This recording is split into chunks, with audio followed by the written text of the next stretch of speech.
Hello and welcome to 6 Part. Today I'm gonna continue the story What If Naruto Became a Street Fighter Part 6. If you enjoyed this video, please give it a big thumbs up, and to watch more videos like this, subscribe to my channel and turn that bell notification on so you never miss an upload. Now wasting no more time, let's begin.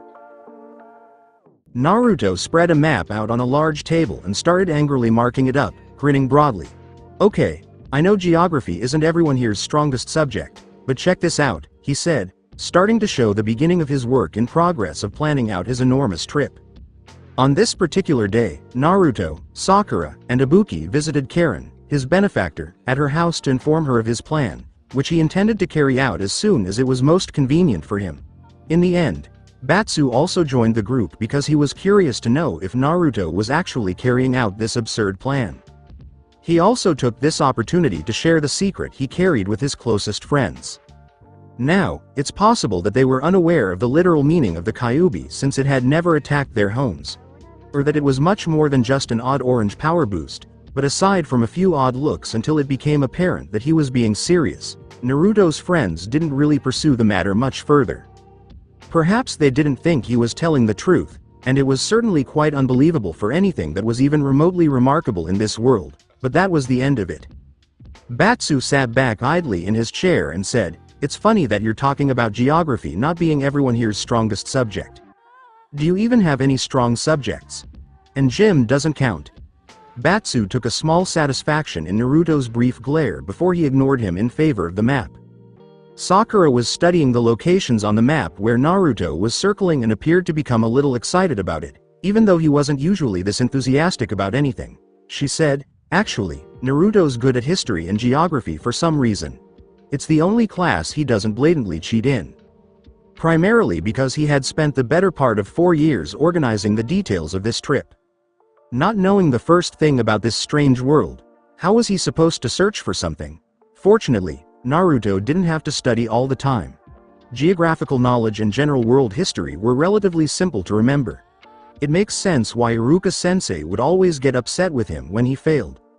All he needed to recall was that at some point in this numbered year, this deceased man did something remotely interesting. It was made interesting by the fact that most of history consisted of people kicking each other mercilessly. Why didn't he begin studying this garbage at Konoha Academy?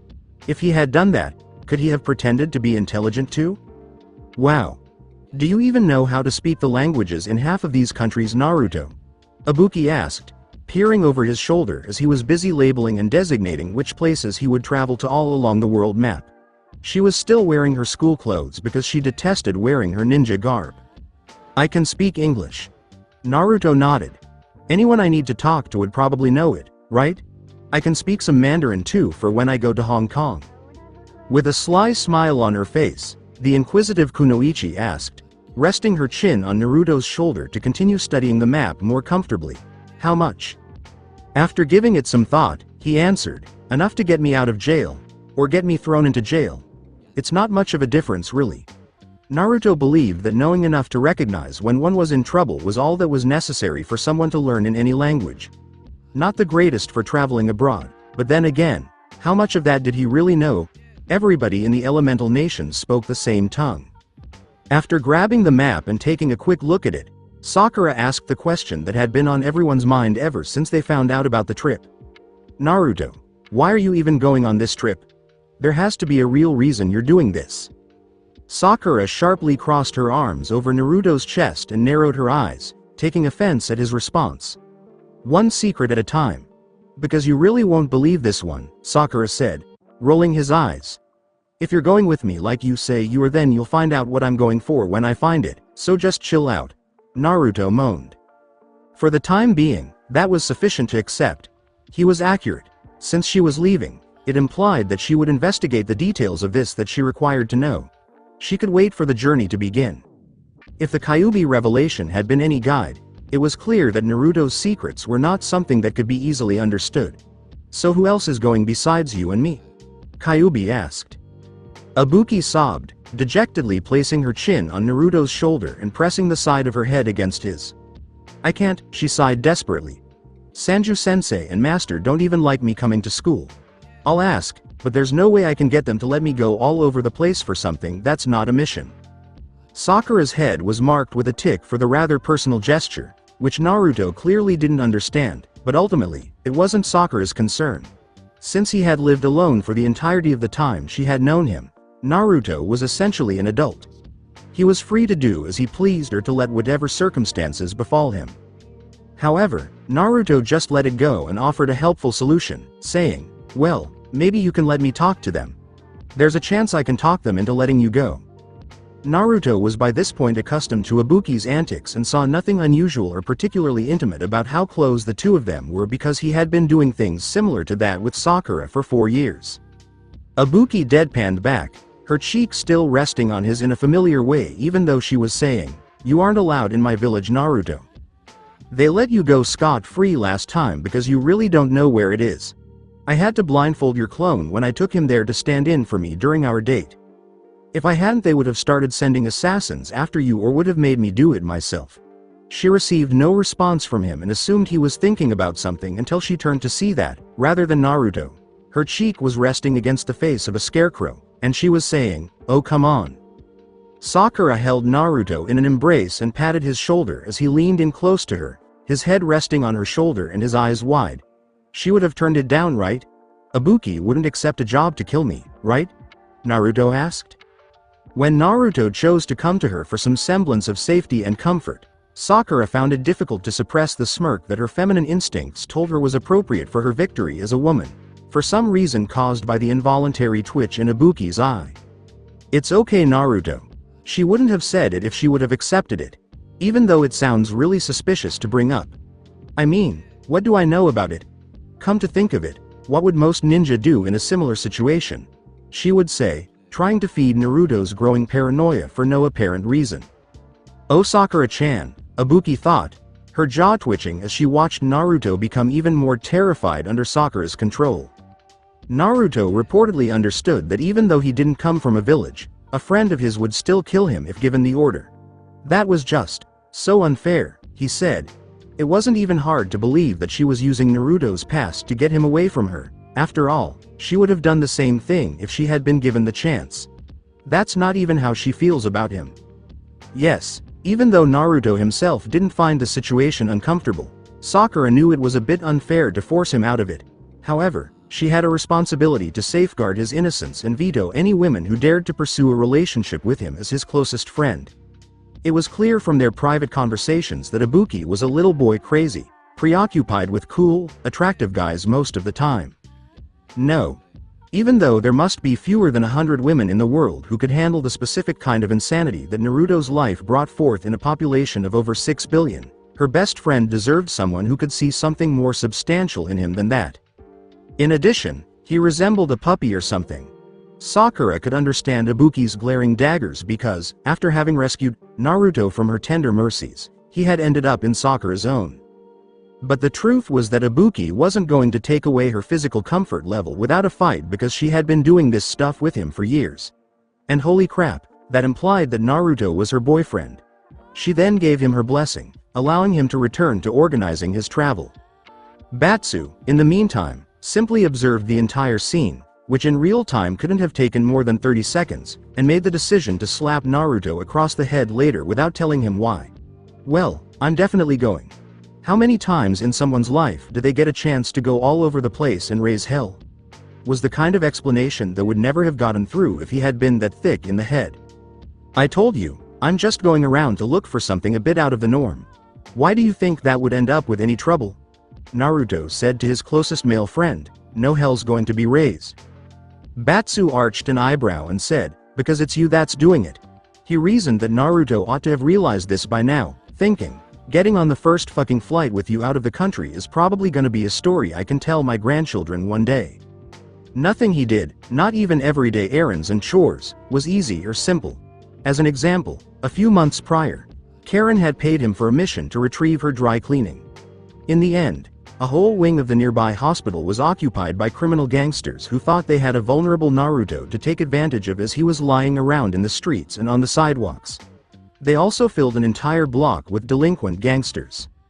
How was this discovered by others? Naturally, the local evening news, as they were present live and on the scene during the incident. A loud shout echoed out from another room deep within Karen's Aohara city residence. Naruto opened his mouth to respond, starting an argument that he would have lost in 3 minutes because he was exaggerating and there wasn't enough evidence to suggest that he was right about what he was saying. That is completely unacceptable. Who do this lot think they're trying to make demands of? I will take their heads myself. Then, as Karen and the others went back to the room, there were loud, intense stomping sounds that were getting closer and closer. By now Sakura had positioned herself as far away from the room's door as she could have in case Karen felt the need to let out her frustrations on Sakura, whom she considered to be her main opponent. Karen, on the other hand, simply strode past the room, and in the brief moment that she was visible, a fuming blur of red and blonde, she had a fierce expression on her face. It was the first time any of them had ever seen her act genuinely enraged. She had occasionally felt a little agitated and annoyed by what was happening around her, but she was never furious. Shortly after, her slender, glasses-wearing steward Shibazaki appeared in the room, adjusting his glasses before speaking to the teenagers. It appears that Kanzuki-sama is experiencing some private family issues. I fear I will have to ask you all to depart. It's a private matter that she wants to handle on her own, he said. This would have been the best option available for those who were visiting, judging by the loud series of crashes that came from deeper within the residence. XXX, the owner of these things, happened to be living in Karen's personal training room, which had all sorts of cutting-edge equipment and was furnished with combat droids for her to practice fighting opponents, a big screen for watching available footage on specific fighters, and other things to help her let off steam in a semi-productive way. With a memory material that would remain indented from the impact of her previous kick until she attacked it again, the Kanzuki dynasty heiress was busy kicking away at a highly advanced heavy bag with the density of a person suspended between the floor and the ceiling, a method of measuring the damage that she could inflict. Her attempts to use brute force to destroy her own equipment were thwarted by a whistle, which said, "I guess you do train your butt off even if you were waiting on me to be the best fighter in the world." Karen went straight back to kicking the bag after saying stiffly, "I would like you to leave, Naruto-san. I am quite certain that this is not the mood one would wish to have me in for a social gathering." From somewhere else in the room, Naruto was quite impressed by Karen's apparent ability to lift 3 times her own body weight, as evidenced by the weights that were left on the bar after her most recent use. Given that the bag was meant to mimic the composition of a human body, he could only speculate as to how strong her legs actually were given her tendency to kick people in the front.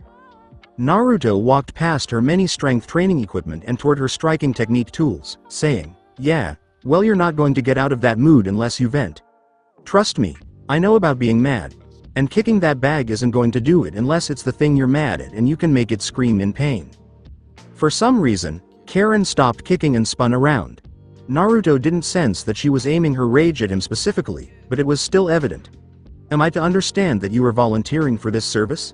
Karen asked. With his hands raised, Naruto stepped back and said, "I was just thinking something along the lines of a light spar. Just some going through the motions stuff, and you can tell me what's wrong. I'll listen." Seeing her scowl, he continued, "Oh, we are friends, right?" Karen glared at him for a moment, but then she sighed and turned away, tossing her blonde curls over her shoulder and saying, "Yeah, I guess we are. And friends are meant for just this, isn't that right? To pay attention to other people's problems?"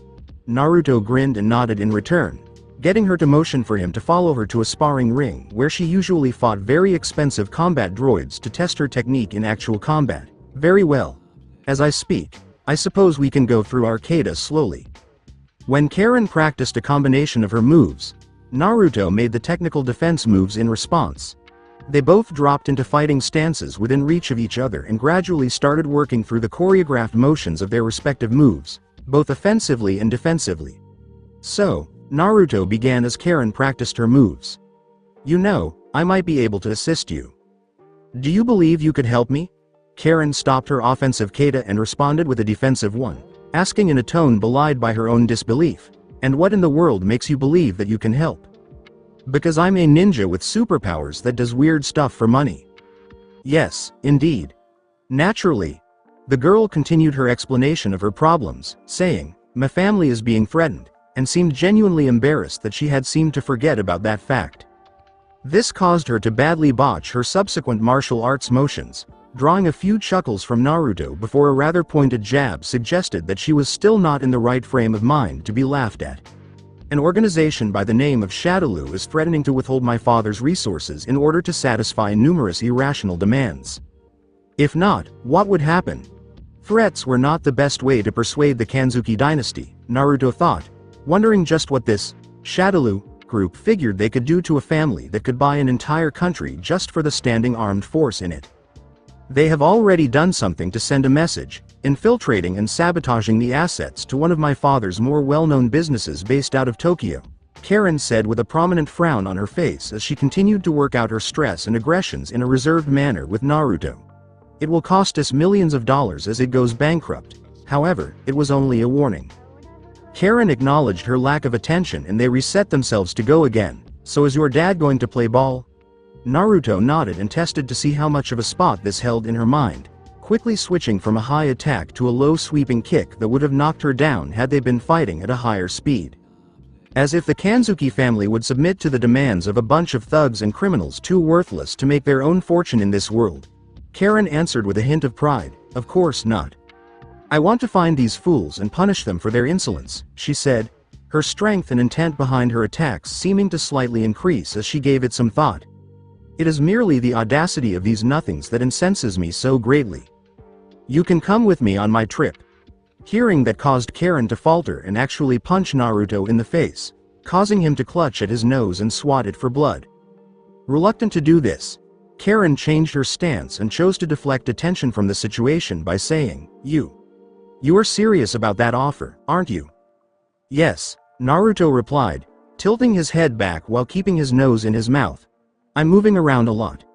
If you're really looking for a way to get these Shadowloo people off your family's back, I'm pretty sure with your connections you can dredge something up somewhere about them.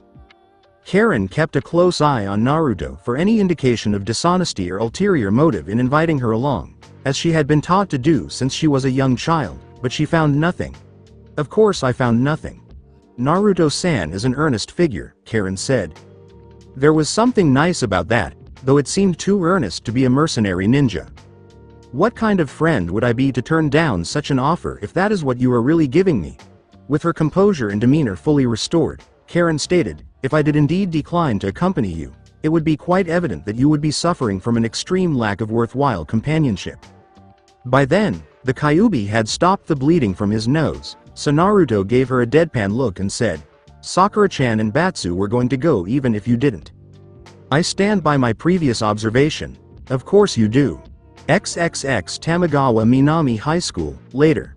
A female voice, almost robotic in her German accent, said, Commander Bison, we are in position to begin the operation. Two young women were observing the area in a location overlooking a large portion of the nearby high school's campus. One, with brown hair that reached her chin, was looking through binoculars, while the other, with shorter orange hair, was communicating with their superior via shortwave. Preparing to secure high-priority target now. The two pretty young ladies covered their entire bodies with form-fitting black bodysuits. On top of that, they wore black military caps, short yellow ties, and tight, long-sleeved, legless turtleneck leotards with shoulder pads. They also wore black boots, brown bands around their left biceps, and red, mechanical-looking gauntlets that reached their elbows. Junie. The only goal for you and Julie is to get to the target, alive. I need her to be alive. Avoid killing her or letting her pass away, or else the mission will fail. That's the reason I sent you two to handle this rather than Killer B. Junie reappeared, her voice still as lifeless and dull as before, but you have still dispatched Killer B. In the same place, Commander. Would it not be better for us to assist her with her mission and have her assist us with ours thereafter?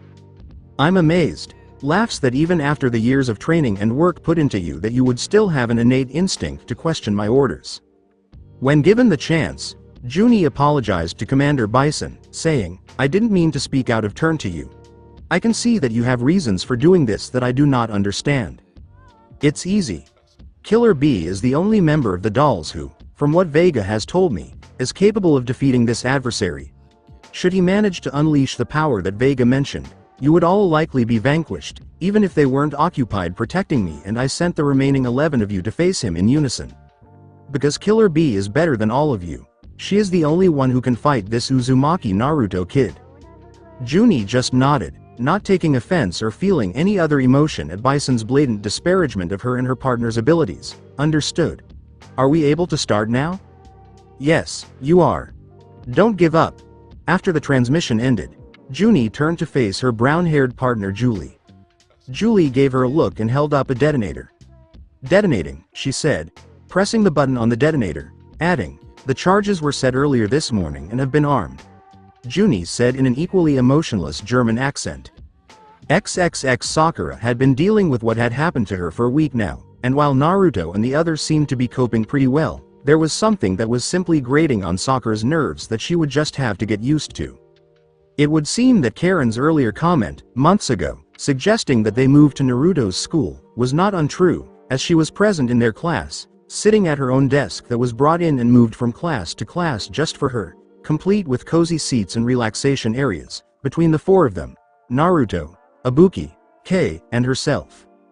As if she needed another servant there, because she had brought her own in that department as well. The students seemed to be falling over themselves to listen to everything she said, regardless of whether they were in the same class or grade.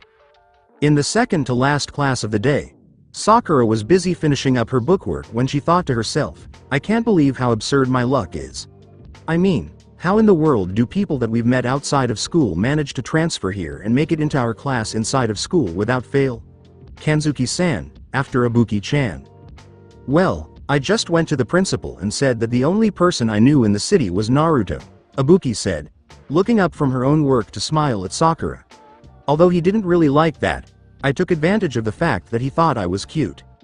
Sakura rolled her eyes and said to herself, dirty old man, what's Kanzuki-san's excuse? Karen was working diligently, or at least acting like a normal student, until she saw Sakura's question. At that point, she just smirked and made a hand motion with her thumb, index, and middle fingers rubbing together. The heiress knew that her unspoken statement was understood when Sakura thumped her head off her desk, pointing behind her to where Naruto was sleeping with his head down on the desk. Sakura was surprised to learn that Kei had said, that's not even Naruto. Naruto hasn't been around since lunch. It's a copy. It wasn't dodgeball during gym class, so you can tell. It pretended to be, but as they were selecting teams, it vanished. Is that what he still does? Sakura said, prodding the dozing clone's head with a book to make it move but not wake up. Come on, he didn't even do his classwork in here today, she said. Before continuing, Ibuki gestured for everyone to pay attention with a raised finger. Actually he did. He went to sleep after figuring out the answers in some way beforehand. He's probably drooling on it too, but it doesn't take away points for a little drool. How does he keep doing that? You just can't see it because he's sleeping on it. The teacher shot her a pointed glance, so she straightened her posture and said, I mean, I never cheat. I have to cheat the old-fashioned way. I'm an honorable student who doesn't want to be expelled from school, sensei. Kei yawned, joining the chorus of students in the room who were yawning as the long-haired girl with brown hair put her head down on her desk and closed her eyes, saying, all I know is that he's making that look really good right now. Indeed, it appeared that Naruto's sleep was spreading to the rest of the class. Everyone became groggy for no apparent reason, including the teacher who had taken a seat at her desk, unable to stand any longer without running the risk of toppling over onto the floor. As amazing as the fighters of the class were, they were still human, and breathing in the gas that was being pumped into the building was enough to render them unconscious. Something was wrong, but by then it was too late. No one with the power to solve the problem could do so any longer. The main ventilation system had been lined with charges that were programmed to release the gas into every room and hallway without fail, sending everyone who had breathed it in to sleep wherever they sat or stood. As a result, the entire school was silent. And three figures came walking down the halls to the classroom where Kei, Ibuki, Sakura, Karen, and Naruto were waiting for them. Julie and Junie entered the room, checking to make sure no one was stirring, then nodding to each other and scanning the students. Target identified, Julie said as she approached Karen's unconscious form and heaved the girl over her shoulder. Kanzuki Karen, direct heiress to the Kanzuki Zaibatsu. Junie verified this with their target information, which appeared to be accurate. The time on her schedule and the classroom coincided, and the girl who appeared to be the same was the one listed. Yes, this was the correct person, mission complete. proceed to the extraction. The two girls moved to make room for a third young woman to enter the classroom as they were leaving. This blonde had long hair worn in a pair of twin braids down her back, a pair of bangs framing her face with a thin scar on her left cheek. Like the other dolls Junie and Julie, she wore red mechanical-looking gauntlets, but her uniform was different, both the military hat on her head and the tight, long-sleeved, legless leotard being light blue instead of black, revealing her bare legs all the way to the top of her thighs, which were painted with two diagonal blue lightning bolt patterns each. She also wore a similar band around her left bicep, but it was gray instead of brown. Julie yelled, "Killer Bee," pointing to the dozing Naruto and indicating that he was there as his target. He doesn't appear to be very strong. Powerful or not, Commander Bison would not have sent me after him if he were not worth the resource, said the blonde girl in the special uniform, codenamed Killer Bee, as she approached the sleeping Naruto's desk. Not wishing to take any chances, she crept silently towards Naruto's back before lunging towards him and quickly grabbing his head and neck to break it in one swift move, target Termin. Subsequently, Naruto's body vanished in a cloud of smoke. XXX a moment ago, on the school roof, with Naruto. Okay, Kyuubi. Thinking to himself, Naruto decided that since he was skipping class and wasn't really planning on doing anything else, he would try to talk to the Biju that made him unique. Let's chat, he purposefully thought out loud as he lay on the roof, gazing up at the clouds and the blue sky. Come on. There's got to be something you want to say. Alright, so what topics would you like to discuss? Or what are you hoping me to talk about? I thought you might be interested in knowing about the pattern I saw in the water drips in your mental sewer. Drip, drip, drip, drip, drip for 16 years. Yes, I have a ton of current affairs to discuss with you. Naruto's expression turned deadpan, but he maintained his composure. He had to consider the Kyuubi's point of view as well.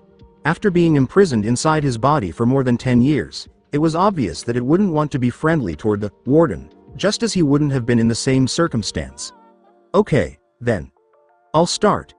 We made it here 4 years ago and I can't remember what the hell did it. All I know is that it happened during the fight with Sasuke.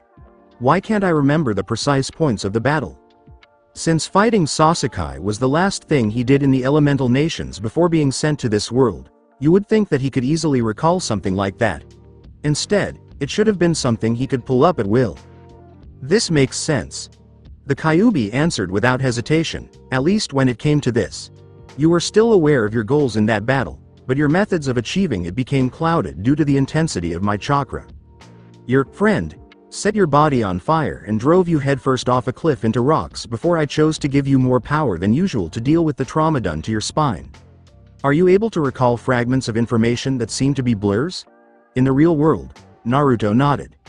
When Kyuubi said, I can't see you nod from inside your body, stupid, he scowled. So do you know how the whole thing ended? Because I can't for the life of me. Naruto resumed where he left off, dismissing the Kyuubi's insult to his intelligence. I remember a freaky-looking Sasuke with wings or something sticking out of his back and then it gets all hazy. You really don't just expect me to answer your question for you, do you? Kyuubi chuckled as it could just feel the scowl forming on Naruto's face. Pushing this kid's buttons happened to be its only source of entertainment in its prison, not when I get nothing out of it.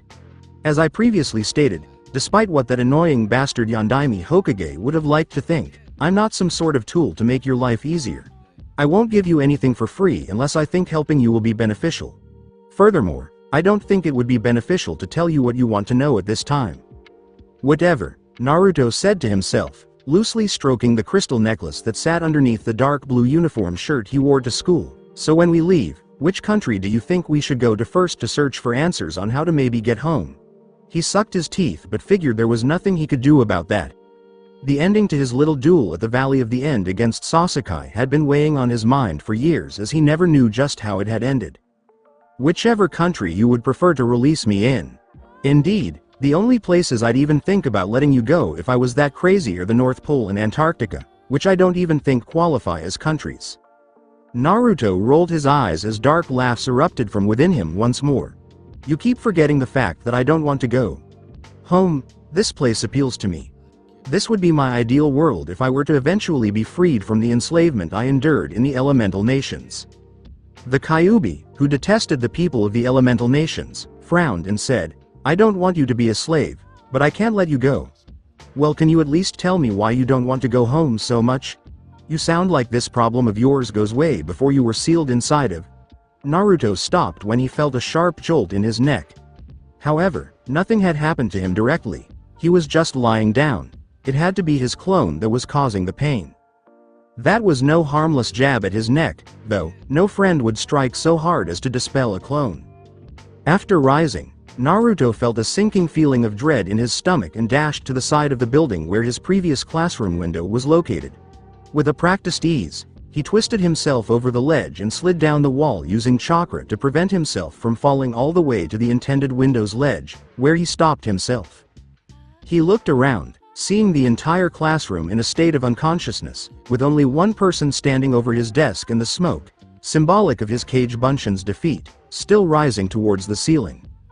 Upon closely examining the person in the room, he noticed that it was a girl, dressed rather shamelessly in a blue leotard that showed off all of her legs and with blonde hair styled in 2 braids down her back. Judging by the thin scar on her cheek, she had clearly encountered trouble in her life, and she had the coldest looking look he had ever seen in her blue-green eyes.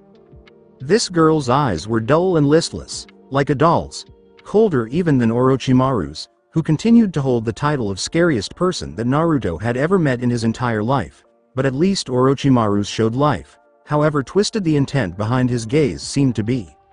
Naruto managed to jump over it as the furniture crashed through the glass pane, allowing him quick entry where he stopped to stare at the girl that was standing in the middle of the classroom's rows of desks.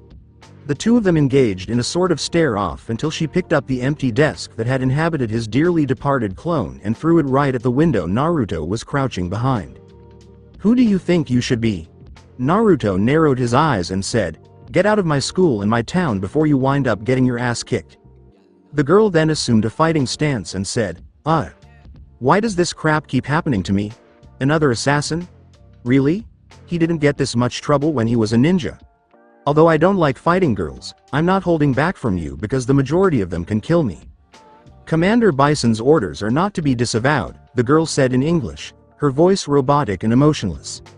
"The current standing mission of Operative Killer B is to kill Naruto Uzumaki. After you pass away here, your body will be restored so that you can examine the unusual power you possess. Running has no purpose." Alright, so it was an assassin after all. At least this one didn't have a stupid claw on her hand like the last one that tried to kill him.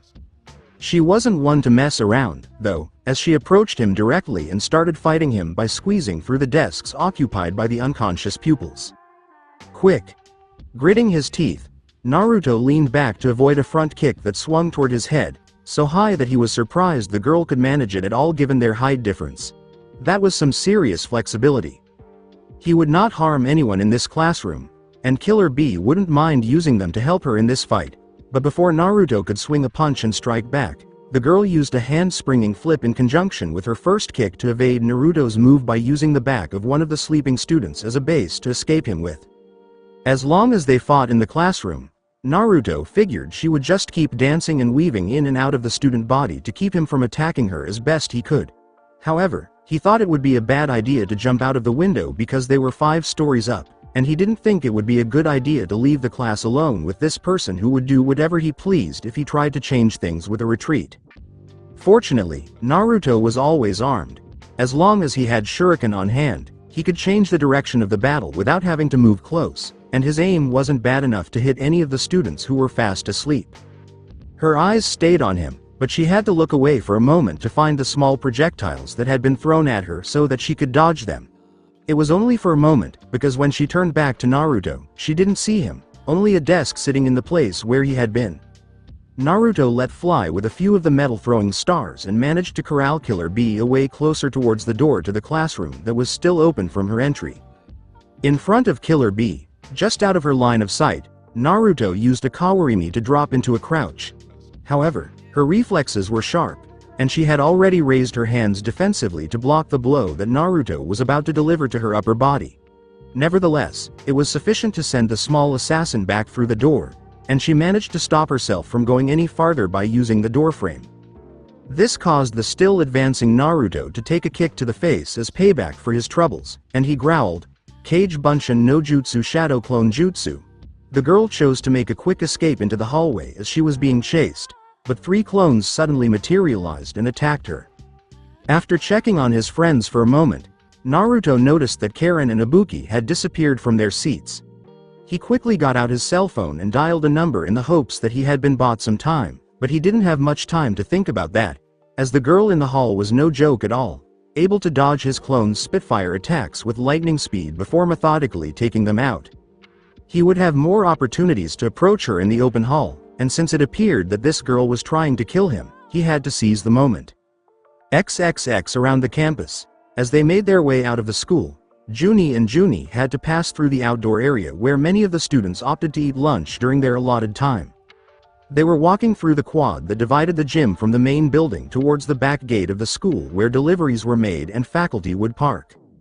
The two moved silently and robotically through the grassy, foliage-filled area, Junie carrying an unconscious Karen over her shoulder.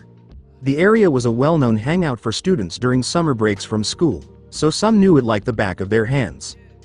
The majority of those individuals lacked the capacity to ambush opponents with alarming efficiency while hiding in a place they were unfamiliar with. A silent figure emerged from one of the trees near the quad and launched a direct attempt at attacking the 2 kidnappers from behind. However, when Julie and Junie realized what was coming, they turned to protect themselves. But when the 2 girls launched precise knife hand attacks to eliminate their assailant in a single motion, all they managed to kill was a short-range generated afterimage rather than a human, and Karen, who had been perched over Junie's shoulder, vanished, to be replaced by a massive wooden tanuki statue. Their breath caught in a sigh of relief as they turned to see Ibuki in her brown ninja garb, complete with the pants that showed off the outsides of her upper thighs and her feet wrapped in bandages, which she used to fight in. She had Karen draped over her shoulders at the moment, having used her afterimage technique Kasumi Gate the Haze, to create an opening in order to get the blonde student in red clothes away from them. Ibuki apologized and pointed to her black face mask, which was pulled up over the lower portion of her face. "But, for practicality, I wear this mask as part of my bodysuit underneath my school uniform. I have to wear something from it at all times in case I'm attacked, even though I detest my ninja clothes. It does more than just shield my sensitive areas from jagged objects. The fabric also acted as a filter to remove your knockout gas. Till I could figure out what you two wanted, I just pretended to be asleep." She would have blown her cover in the classroom to protect Naruto if Kei hadn't told her that the clone in his seat was actually him. However, since he was a clone, she used this as a distraction to get past the 3rd blonde assassin and beat the other 2 outside to shadow them and wait for an opportunity to get Karen back. Julie said in English, her German accent coming through, "Killing this girl is not a mission objective." The 2 emotionless young women exchanged a look before returning their focus to Ibuki. Junie nodded as they assumed similar fighting positions, facing Ibuki with their backs to one another. "But she's preventing us from obtaining what is our mission objective," Junie said. "I don't think she's going to back down without a fight. This is a reason to fire someone. There's something dangerous about these 2. You know, aside from the whole assassin and kidnapper thing," Ibuki said, having practiced her English since she had placed Karen down against the trunk of a nearby tree. Peering into an opponent's eyes, she could normally gauge the pace that they would try to set in battle. Naruto was a quick learner who would attempt to overwhelm you right away. Even when he was striking first in battle, her sensei Sanju was a wait-and-see type, at least when it came to sparring with her, as he would not attack until he was certain that Ibuki's own attacks against him would fail. There were no tells in the eyes of these girls, the brown-haired one especially, and the orange-haired one too, but it was something she had learned to use when fighting against the other ninja students in her village, and it wasn't working here. Spiral Arc. With an aggressive attack that featured a dropkick that made it look as though Junie was sliding on air, she dove at Ibuki's legs first. Ibuki jumped out of the way with her hand, only to be attacked by Julie coming straight at her. She barely had time to get her feet under her to block 2 knife hand blows to the neck, and then she missed a kick as the second assassin leapt right back away, giving Junie the space and freedom to close the distance and attack again. Ibuki decided to jump away from Junie's approaching fire in order to avoid her and find a better position to fight the 2 off, but the girl demonstrated that she could also leap in a similar way, saying, Cannon spike. As Ibuki blocked, Juni raised one leg to aim a kick at the kunoichi in the middle of her leap. The kick knocked her back, but the nimble female ninja quickly struck back, grabbing hold of every weapon she carried. If she could take out or kill one of them, she would undoubtedly be able to defeat the other one on her own. Kazumi Suzaku missed Vermilion Sparrow. Ibuki flipped back to conceal her impending move, and she started hurling quick bursts of kunai at Juni, who was not going to avoid them all. Not by herself, anyway. However, Julie jumped into action, tackled her orange-haired partner to keep her out of the way of Ibuki's attack, and threw her straight into the air at their adversary, sparring her from having to do so. She had used every weapon in the arsenal she brought to school with her, determined to take out at least one of them and defeat the other by simple combat, so Ibuki scoffed to herself as Juni sailed over her head. Because of Julie's help, Juni missed her second cannon spike, which gave Ibuki the opportunity to try and fight one of them alone for a brief period of time. She charged at Julie as fast as she could, not bothering to try and hide her movement because she needed to deal some serious, potentially game-ending damage to one of the girls before the other stepped back in to double-team her again. Ibuki was not going to be submissive and attacked Julie with 3 sharp spinning heel kicks, saying, "Sumuji." Ibuki responded with a vicious jumping punch that snapped the Shadaloo operative's head to the side, drawing a little blood for good measure of her efforts. The latter 2 of which smashed Julie's body through her guard. Julie ran towards Ibuki to try and get her pound of flesh back in exchange for the smashing attacks that had been landed on her person, but just as she was about to step into another close-quarters battle, the brown-haired German girl simply jumped back instead of continuing forward. Another punch was blocked, and a kick was caught, but Ibuki simply backflipped and got herself free. Ibuki, unfazed by her opponent's abrupt breakaway, was barely able to raise her arms in time to deflect a powerful blow aimed at her head due to Juni's sideways charge. After sliding across the grass until she was able to regain her balance, she noticed Juni charging at her once more. It appeared as though the girl was getting ready to attack, but she suddenly blurred out of her path, giving Julie the opportunity to use her feint as a shadow to cover a second attack. Sniping arrow. Ibuki was knocked back to the ground by a quick flying kick that made Julie appear to be gliding across the air like a javelin and drove into her stomach. Juni moved in to finish her while she was down, but Ibuki spun around on her back, using her legs like a helicopter's propeller to kick her away and get back up, glaring at the 2 who were standing back to back staring her down again. Right then, she was wishing that Naruto was dealing with faceless Geki Ninja Clan members instead of these 2, thinking, I really hope that Naruto's having better luck with the girl that killed his clone than I am with these 2. Naruto vs. Killer Bee, inside the school hallways. Naruto reasoned that once the battle entered a genuinely wider area, he would have a clear advantage in terms of attacking volume, as that was his style. However, this girl was absurd. She resembled a leopard or similar animal. Her lateral movements were the fastest he'd ever seen, so he had to have cornered the market on soldier pills or whatever the hell people in this world used when they wanted to run faster, jump higher, or whatever. He didn't watch much TV, especially commercials, so sue him, quicker even than Vega's. Vega was still fast, but not overly so because of his dangerous claw reach, which anyone who could keep up with him still had to get past if they wanted to feel secure. That was not at all like this. Her lack of reach made her a pure close-quarters fighter. And, my goodness, she exuded complete fearlessness. Naruto realized that this girl, who appeared to be a blur, was not amenable to his short-range backstep evasion, so he hopped back to get some distance. He might not have noticed her at all if he hadn't been traveling at the same speed. However, he felt that he was improving her timing. Even if she could keep up with his speed, he still had the advantage. The advantage in numbers was still his. For a split second, his fingers formed his trademark hand seal. It was the result of years of jutsu practice, and it was really all he needed.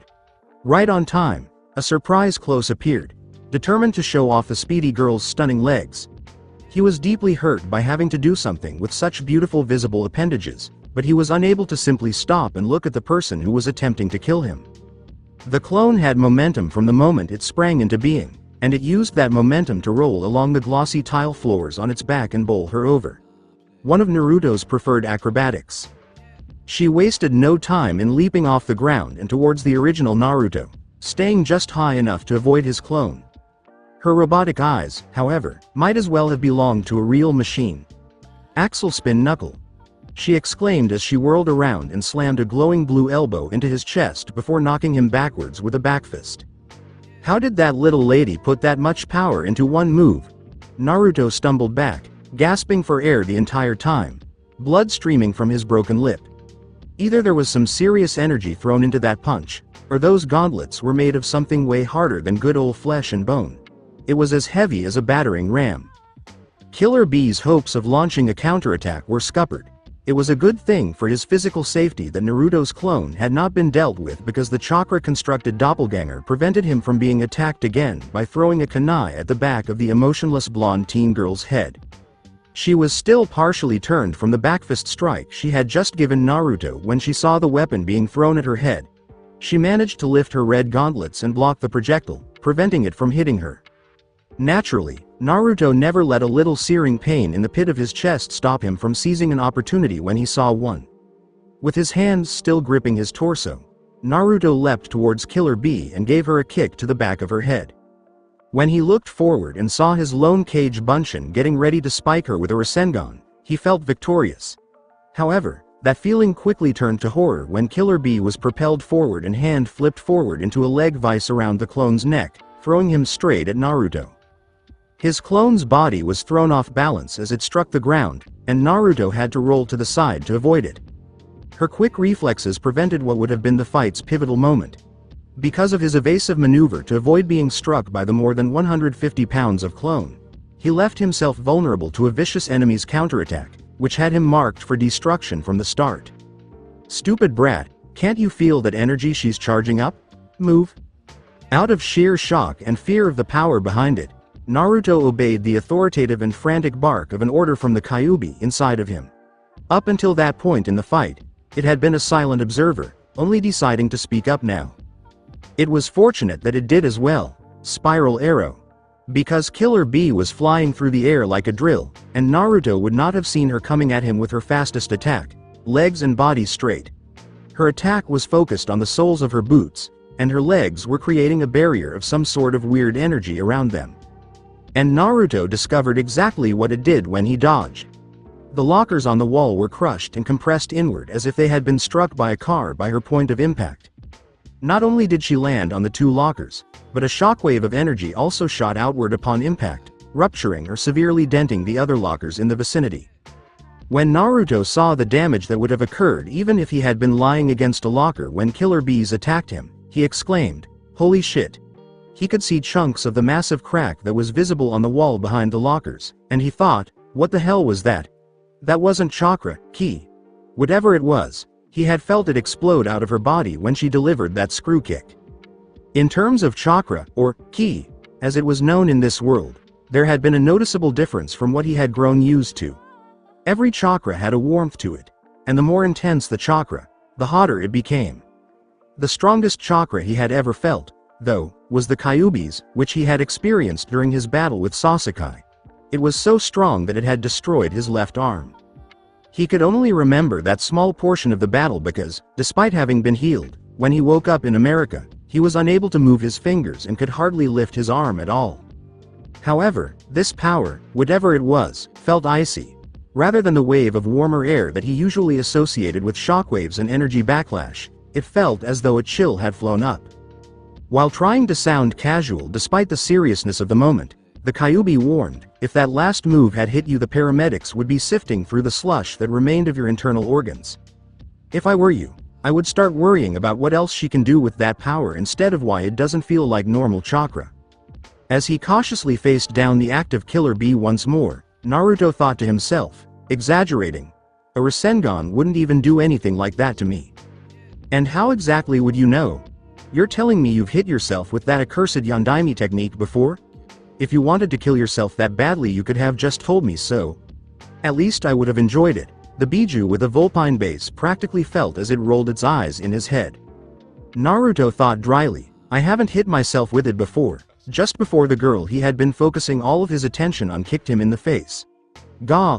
I appreciate the warning, but please stop talking and give me some space if you won't be helping me again. Oof. was the last thing he heard himself exclaim as a second kick was delivered squarely to his abdomen. The killer bee girl addressed him in English. "My mission is to destroy you, Naruto Uzumaki." She then leapt into the air and flipped forward while keeping a powerful driving kick in mind, calling out, "Cannon strike." Naruto managed to sidestep, observing once more as one of the girl's blows struck the earth with the intensity of a jackhammer driven through pavement, powered by whatever energy she could momentarily produce to support her unique skills. She promptly created a second clone to capitalize on this. Killer Bee, who had read up on Naruto and assumed that he would attack her from the front, reacted with a kick as it charged towards her, knowing that using clones was his primary method of attack. This was a mistake, as Naruto's clone leapt right over her and bounced off the ceiling, launching a human missile-like attack on her with its body and the top of its head. A projectile that struck her squarely in the face. "Woo! How do you like that?" Suggesting that he may have taken that combination's foundation from E Honda. What now? It was likely the ceiling that he used for momentum, but at least the part where he leapt into the air was quicker than the sumo wrestler's own rendition. Either way, go to sleep angel face was the name he had to think of for the rebounding missile suicide cage bunshin attack. She didn't take a nap. She actually sat back up immediately. She immediately got back up on her feet. Despite having a terrible black eye and a deep bruise on the right side of her face from Naruto's clone driving its skull into her, she immediately returned to her fighting stance and didn't even flinch. He might have struck his head against a locker at that very moment if they hadn't already been damaged. What had become of his life? Why was it that every overly attractive girl he met eventually wanted to hurt him in one way or another? Why could every girl he interacted with in any meaningful way be more than willing to take his life, intentionally or unintentionally, through the weight of their own uncontrollably carried personal baggage that would eventually find its way to him? Is it so difficult to simply want to go on a date with him? What say you about that? That would be a very welcome change of pace. A date rather than the prospect of demise or irreversible disfigurement. However, no, here he was again, fighting what must have been the most beautiful woman he had ever seen since arriving in this world, perhaps due in part to her uniform and the fact that he was accustomed to seeing American or European women, as that was his assumption, and guess what? Her desire was to murder him. A significant improvement over just wanting to kick his ass like other girls did, but the basic idea remained the same and was fairly straightforward. It was just a pretty girl, and that pretty girl wanted to hurt him. In keeping with the recurring motif of Naruto's present life, it appears that she had concrete in her skull or something because, despite his dive-bombing clone taking out her head, it didn't extinguish her lights. Furthermore, it didn't seem like she would demonstrate that she had experienced it at all. There was no pain, no anger, no danger, nothing at all that he could see in those eyes. It was peculiar. Speaking in English because that was the language Killer Bee had chosen to use when they spoke, Naruto questioned, "What the hell did I do to this, Byron guy? Or whatever his name is. I don't even know anyone like that." "Commander Bison." Killer Bee replied as if she were correcting him. "Shadaloo had interest in you. You turned down Vega's offer to work for the commander, but he discovered something interesting inside of you. Your strange power. I am to retrieve your body so that it can be studied." In order to prepare for her mission, she had watched every video of Naruto that was available. She noticed that, so far in their battle, he hadn't used the red energy that he had displayed during the tournament or that Vega had claimed had nearly killed him in the hospital. She wondered, what is he waiting on? Maybe he could use it in targeted offensive bursts, similar to how Commander Bison uses his psycho power to prevent opponents from knowing about it and preparing to fight him accordingly. Is it true that this girl was working for the same people as Vega? And they were Shadaloo, the same individuals attempting to blackmail Karen's relatives? Why in the world was this girl right behind him at that moment? Karen attended the damn school too, and for a group like that, she ought to have been far more significant than just slaying lil old him for some unknowable potential power. According to Ninja Etiquette 101, one should only engage in combat when there is a greater chance of victory. Even though he had already failed Ninja Etiquette 101 multiple times, some of that garbage stuck the third time and has stuck with him ever since. Furthermore, protecting VIPs was ranked higher on the ridiculous list of overlapping priorities than eliminating targets. Purchasing prior to demolition. That was the first day stuff. Your bossy blonde employer wasn't in the classroom with you when the fight began, genius. She did come first. Who says this woman did all of this by herself? She could have killed her and moved the body before attacking your cage Bunshin thinking it was you. As the two fighters engaged in a standoff, waiting to launch another offensive, Naruto's blood briefly ran cold. However, he swallowed the lump in his throat and asked, "What happened to Karen? She wasn't there when we started fighting." Killer Bee, seeing no harm in speaking in a monotone, continued, "But this is of no concern to you." With that, the small talk was over in her mind and she moved forward to attack again. She is currently being escorted off of the grounds by other operatives. Naruto shot a smoke bomb out of his school uniform's inside supply pocket, filling the hallway with fumes and exclaiming, "The hell it isn't." Killer Bee stopped just short of the smoke and got ready for Naruto to counter while she was unable to see him. However, nothing happened for a short while until she heard a loud glass breaking from around a corner and down the hall. As the blonde, emotionless assassin pursued Naruto, she noticed that the window had been broken, that Naruto had escaped, and that he had created several clones that were running around the property. Was he actually going to attempt to pursue Junie and Julie? He broke loose in the middle of a fight to the death and fled, not to save himself but to try to save someone else.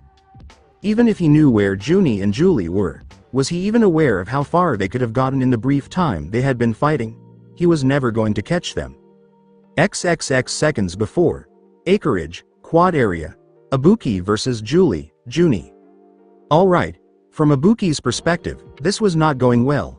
Although it was a bad idea to blow her entire payload on Kazumi Suzaku, she never thought she would miss because she had Junie completely covered. Eventually, with nothing to keep them apart, the two girls closed in on her and began using their one-on-one advantage to kick her. Their collaboration was flawless. She was getting tired, but once the two girls got going, they didn't miss a beat. Her sincere hope was that Karen would eventually wake up from whatever they had done to her. She could have really used the assistance because Julie and Junie were abusing her everywhere. When Junie charged towards Ibuki, she was ready to defend herself, but she was unprepared for Julie to pull her attacker back and spin her around once to give a kick more momentum. Ibuki managed to avoid this, but the two moved to attack her with a rolling move that involved both of their bodies moving directly in front of her. Then, one of them released their legs and delivered an upward mule kick to her face, calling it a psycho roll. "I can't handle much longer of this," Ibuki muttered to herself as she backed away from the approaching duo, forcing her to pivot out of their frontal and rear assault. "I can't hit them with my best moves," she was told. "One is constantly protecting the other from harm. I'm unable to finish." And she didn't have that luxury, even though they had been dissecting her over time. It was almost time for her to overcome one of them before they tired her out. "Ah! Stop this if you can." After Junie attempted a wide-open punch, which Ibuki blocked by grabbing her wrist and throwing it back to disrupt her posture, she finally got her chance and went for the kill, saying, "My strongest personal technique. Yoritoshi Armor Piercer." However, this was not the moment for a punch. She built up a charge of lightning-like energy in her special key attack Rada in the fist, and she unleashed it in a concussive blast that tore straight through Junie's body. She skillfully charged up ki in her opposite elbow in a similar manner for the actual pointed sure-fire kill shot, but that was only to soften up the last point of attack. However, she was compelled to waste the entirety of her technique in an attempt to stop Julie as she approached from behind. She quickly moved from where she was holding Junie to where Julie was going to break her neck with a double sledgehammer shot. Instead, she delivered the same punching blast to her partner with her second ki burst, forcing an elbow strike into her torso. Even though it took a little more than a second to finish both moves, Ibuki's mind was working quickly enough to realize that this would not be enough to win. She had already dealt enough damage to her opponents to know that they were donning thick uniforms that were designed to withstand piercings, which is why she used her armor piercer technique to eliminate one of them. However, both of her strikes had the same outcome as a standard Rada if they weren't directed at the same target. Furthermore, no one wearing body armor could be killed by a single Rada used in isolation. If that were the case, it just wouldn't cause enough internal trauma to guarantee a win. The normal Rada portion of the combo was designed to agitate and soften the intended damage space in preparation for the stronger immediate follow-up elbow blast, which would already have plenty of time to negate armor as a result of the first move. All it actually accomplished was send them hurtling away from her, but the two girls immediately returned to attack her from different directions, demonstrating that the extremely damaging blows had not even wounded them physically, no expressions at all on the face. Similar to human-sized machines. This time, however, Junie did not approach her first and instead stopped short when she noticed Ibuki turn to face her and defend herself, going against their usual pattern of attack. Ibuki turned his back to temporarily block Junie from attacking, allowing Julie to complete approaching within range. Instead of trying to respond to Julie entering her personal space with a desperate spin kick, the girl ducked under, switched sides, and then delivered a powerful sliding backhand strike that struck Ibuki square in the stomach. While Junie's short-range speed got her behind Ibuki on the other side, trapping her completely between the two of them, the short jab was used to hold the swift ninja in place.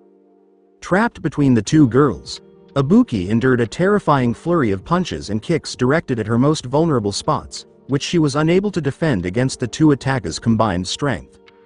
They truly fought like the best assassins out there. Junie delivered a hard knee to Julie's back before Julie delivered a powerful punch to her stomach. The two then took a step back and used sniping arrow flying kicks to drive into her back and chest, hitting the same target on opposite sides. Death cross dance. Both of the experienced killers exclaimed simultaneously. As the two leapt away from her and let her fall to her knees, Ibuki went ramrod straight, her head turning up to the air to let out a deep gasp from behind her face mask. She felt as though it would be impossible to breathe afterward because her front and back ribs were completely broken. She said, "You were foolish to interject yourself into something you had no business with," as she grabbed Ibuki and lifted her up by one of her arms in preparation to deliver a killing blow. Junie and Julie approached her and stood over her fallen body, noting that she was still alive and breathing, though it was coming in a clearly labored manner.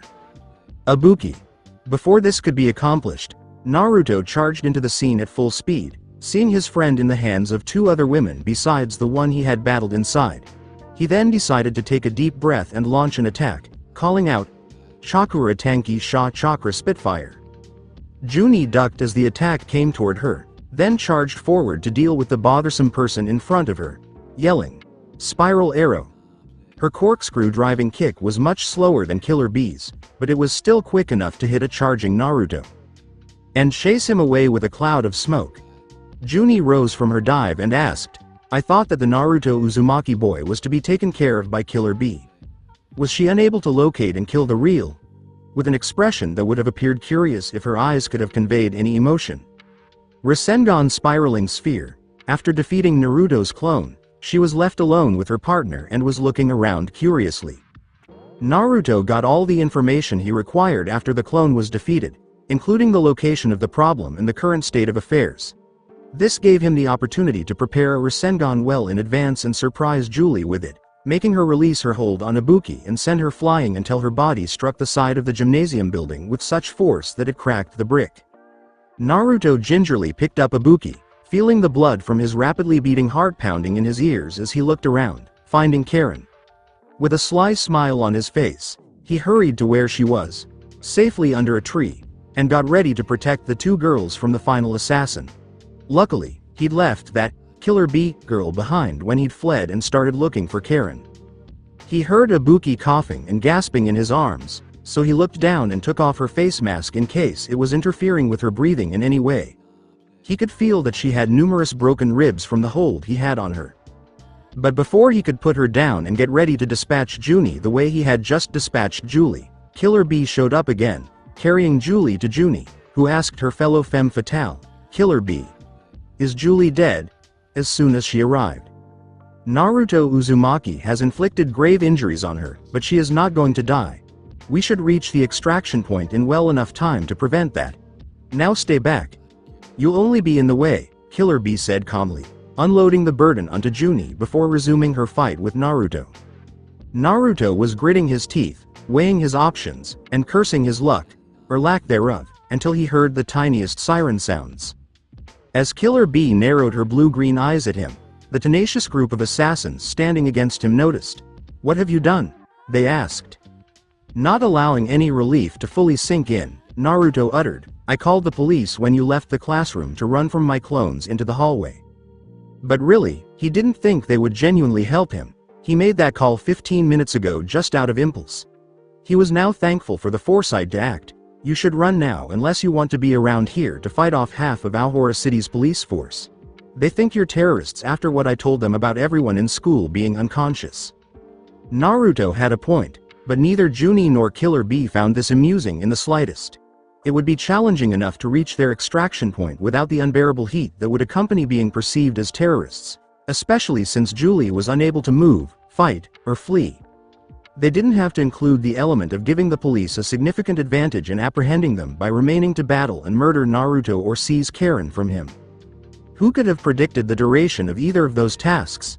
And in this instance, every second was valuable. Wordlessly, both girls turned away and started to leave the area, carrying their injured friend, while Naruto gave them a fierce last look in case any of them returned to try their luck.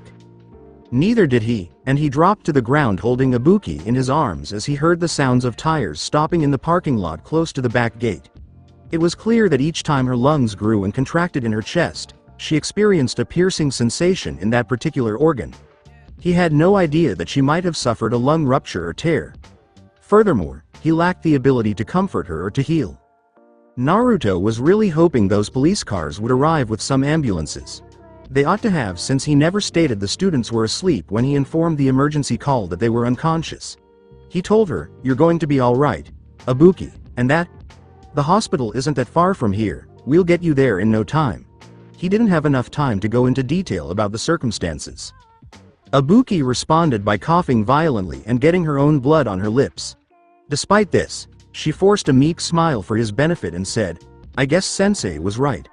I do need to start training harder, huh?" After they had sat there for some time, Naruto sighed and created a clone to keep an eye on Karen until she had woken up. He then got up and left for the hospital. Rather than worrying about going over there, the police focused on clearing out the school buildings and making sure everyone inside was okay. If he went to the with Ibuki, that would happen faster. All he knew was that Shadaloo had unquestionably made an enemy that day. When it came to Vega and the Killer Bee girl, he could associate faces with the organization's name, and he also had a name without a face yet. He had never before had a group that wished for his demise. However, it appeared that there were people in this world who were interested in taking his life and trying to use the Kyuubi's power, even if they were unaware of its existence. Naruto wasn't just any young child here, he had the tools to protect himself from his enemies. The purpose of this world's technology and his connections was to help him figure out what he was unable to figure out for himself. Here, Naruto could go hunting for his enemies on his own instead of having to wait around for them to figure out how to properly attack him. He had been saving money for his own needs for years, working at various pay grades and levels of difficulty, so he was certain he had enough to do so. He was not going to allow the bad guys, who had done them no harm in the first place, to continue hurting his friends just because they could. Perhaps this time, he could truly be the hero he always imagined a ninja to be, at least in his childhood imagination. He was unaware. However, there was one thing about which he was positive. Whoever this Bison guy is, he better hope I never find out where he is. XXX. The three female killers sent on their missions were in the middle of briefing their master in the back of a big transport truck that was making its way out of Aohara City along the highway. At least two of them were. As Julie lay on an observation table, a Shadaloo medic on duty examined her. With bandages covering her nasty bruises and a salve for her black eye from Naruto, Killer Bee declared, "The mission was a failure, Commander. I was unable to assassinate my target. Along with that, both Julie and Junie were kept from their objective by a female ninja and Naruto Uzumaki." Junie immediately checked in via the car's radio. "Gadget, our apologies. Instead of simply fighting, Naruto Uzumaki called the local police at the first opportunity and only acted to keep Killer Bee occupied until they arrived. Once he discovered that they were not alone, he chose to rescue the Kanzuki heiress and interceded on our assignment." While the medic worked on the injured Julie, the two heard nothing but silence. He did feel fear and 1M's silence, even though the other women in the car might not have. When Bison learned of a mission that had failed, he became fearful. Maybe the man would take out his rage on him and the driver by killing them both. He was certain that he would never kill a doll because they were too precious to take a life over small grievances. Ha ha ha ha ha. Even with your failure, there is still success. The Kanzuki dynasty will see this as a show of evidence that Shadaloo is serious about carrying out its threats against them should they not comply with my demands. This is the original intent of your mission, Junie. However, Killer Bee, you failed. You did not kill the boy. You did not retrieve anything from him worthwhile.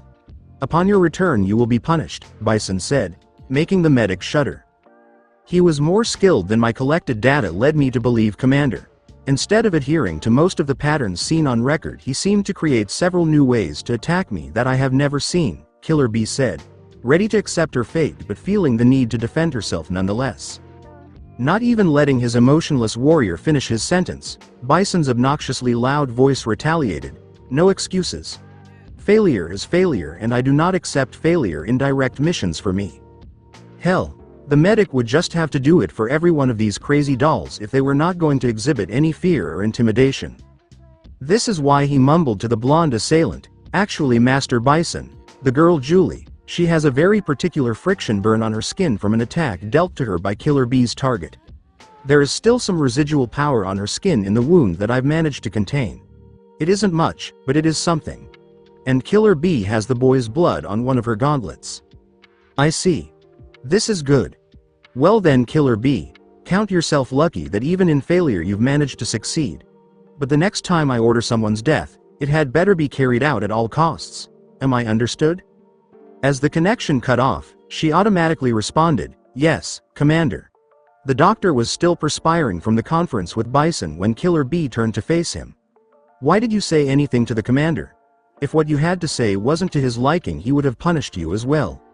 It's likely that she would have killed the man for no other reason than that. She could have made up that excuse to spare herself from Bison's wrath if she had taken the time to consider alternatives to what she was expected to do.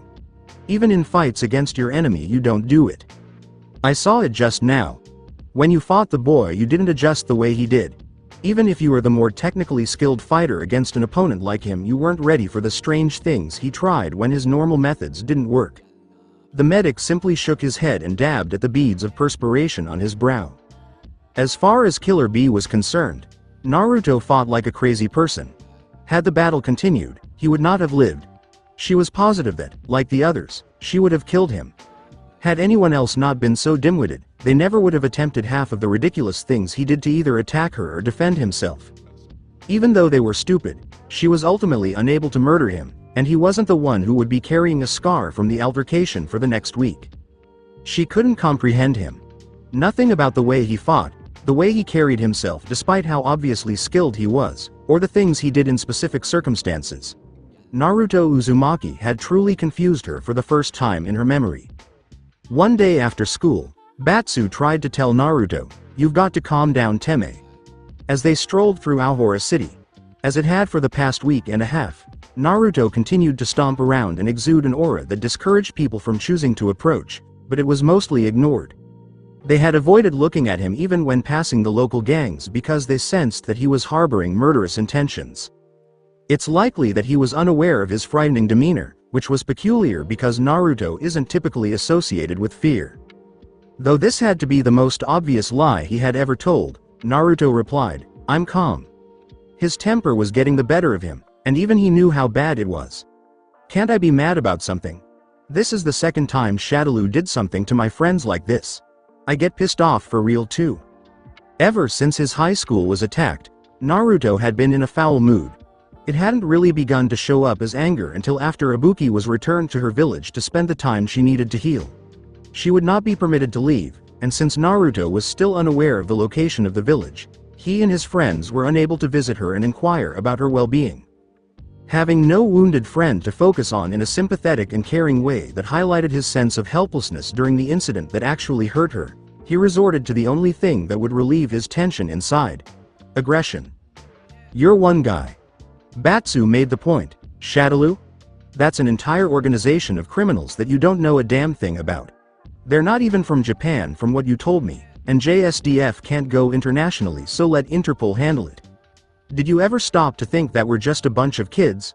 What the hell can we do in the end?" "Well, fuck Interpol, I'll say that much." Naruto responded with a stern expression on his expression. "They didn't catch Vega after I fought him in a hospital and shot him across a main street in Tokyo through an office building, and those girls got away last week too without a peep after trying to kidnap the richest girl in Asia." Still, his friend made a valid point. They were only a few kids in the end, despite the fact that one of them had the ability to purchase a small nation if she so desired. Another had the ability to cause a slow-burning Armageddon through chakras, and all of them were capable of easily defeating a city's worth of tough locals in a single day. His position on law enforcement remained unchanged. You must complete tasks on your own if you want them done correctly.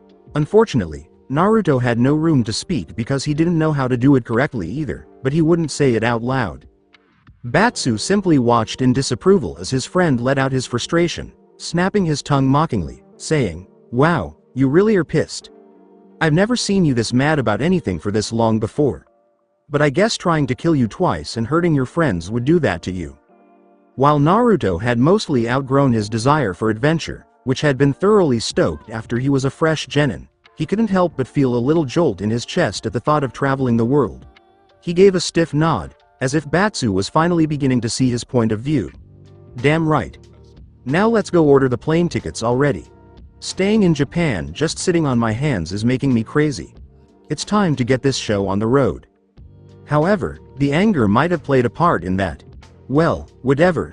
In the end, he was unable to truly be upset about anything that had happened to him. Even as a young child, this was the life he chose to lead. He ought to have chosen a nice, safe career like accounting or tailoring if he didn't want trouble or to put himself in grave danger. A ninja had to face both death and pain in order to survive. The two continued strolling through the streets in search of the closest travel agency to arrange a fairly lengthy trip for themselves and 2 additional passengers. Eventually, though, they passed a building that caused them to halt in their tracks as they gazed at the eye-catching words painted on the clear glass windows, allowing them to see inside. Psycho Ryu Ultimate Dojo of Supremacy by Hibiki Dan. You too can become a perfectly tuned martial arts machine for 3,395 yen a month.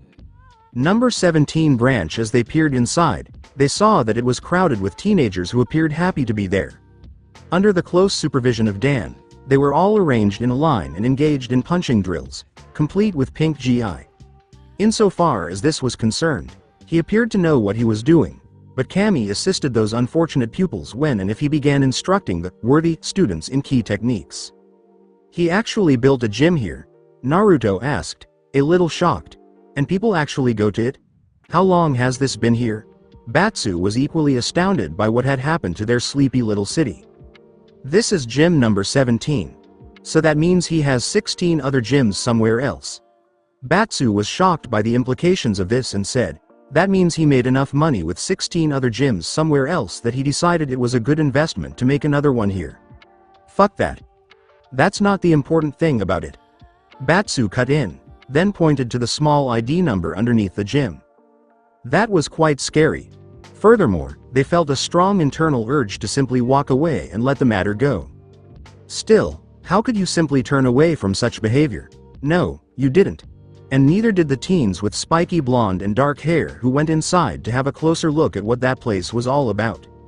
As soon as Naruto stepped inside, he noticed something annoying. A few trophies that Dan had won were in the back of the dojo by the door they had entered through, and behind them was an enlarged still photo of him throwing a very strong punch at Naruto during their previous battle. The only clean blow he delivered during that battle. "Why am I the one in the enormous photo?" Before hearing Dan's voice from the front of the dojo where his students were with him, Naruto said to himself. Dan said, "Well, look who it is," and gestured to Naruto and Batsu who were standing in the back. "My greatest rival of all.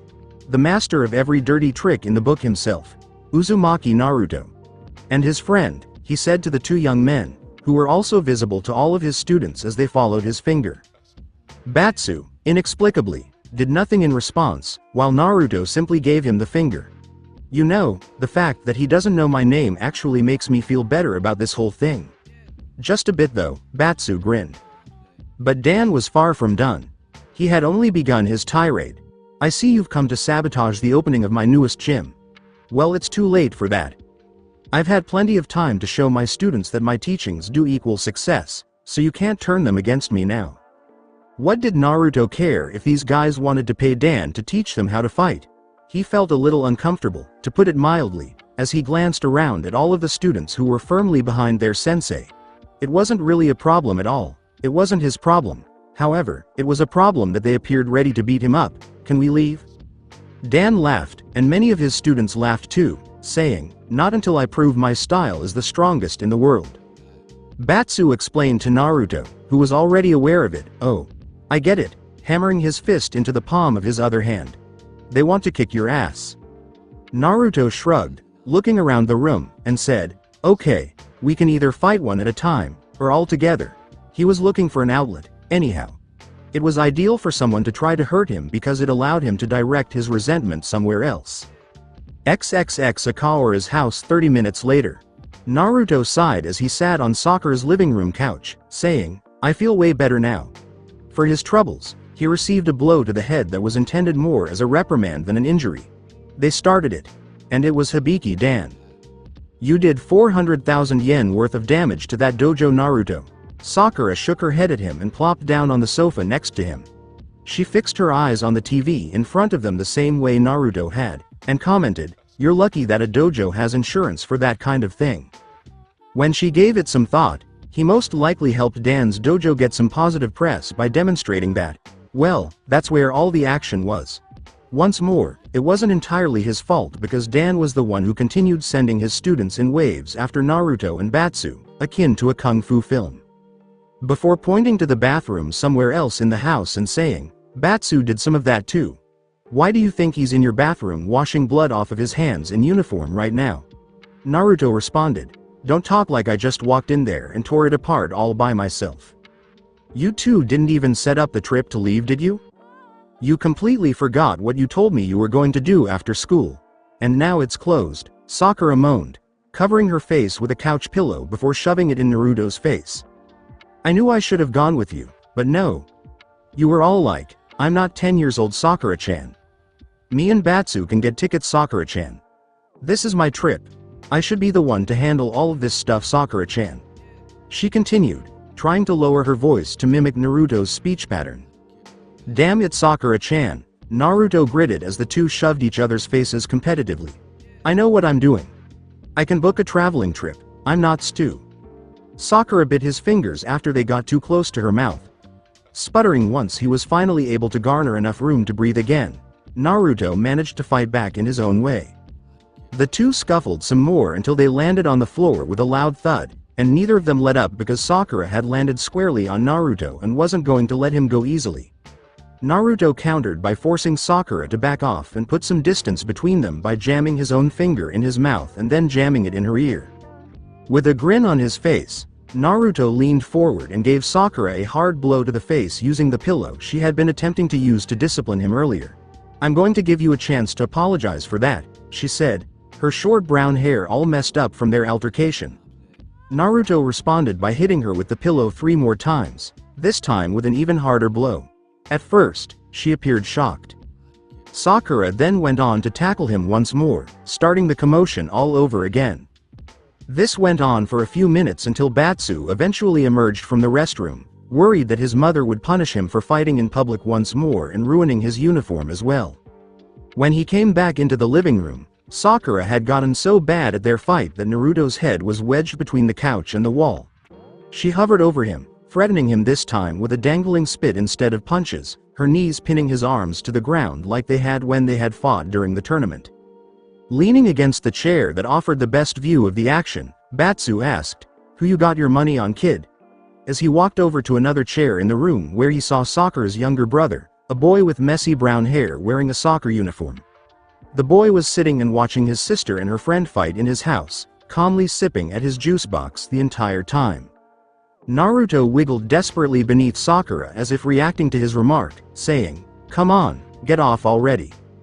Sakura cautiously responded, refusing to give in to Naruto's demand and ending the torture, saying, "Oh, you are so lucky I drank milk today." Nah. They've done this like a million times since I was 5.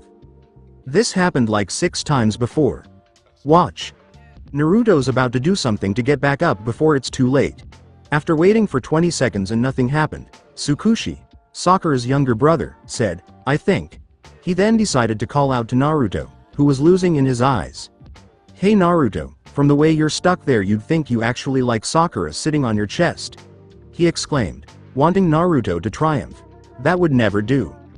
Sakura was embarrassed and froze when her 9-year-old younger brother made a comment in front of the peanut gallery. Batsu laughed at the child's lack of understanding of why the comment was funny.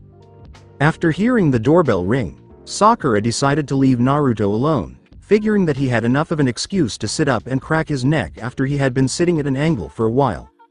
Naruto responded, "I didn't quit and she didn't spit on me, so I didn't lose." He stopped when he ducked a punch from Naruto and circled away from him. "Oi." Batsu smirked and shook his head. "No, that's not why.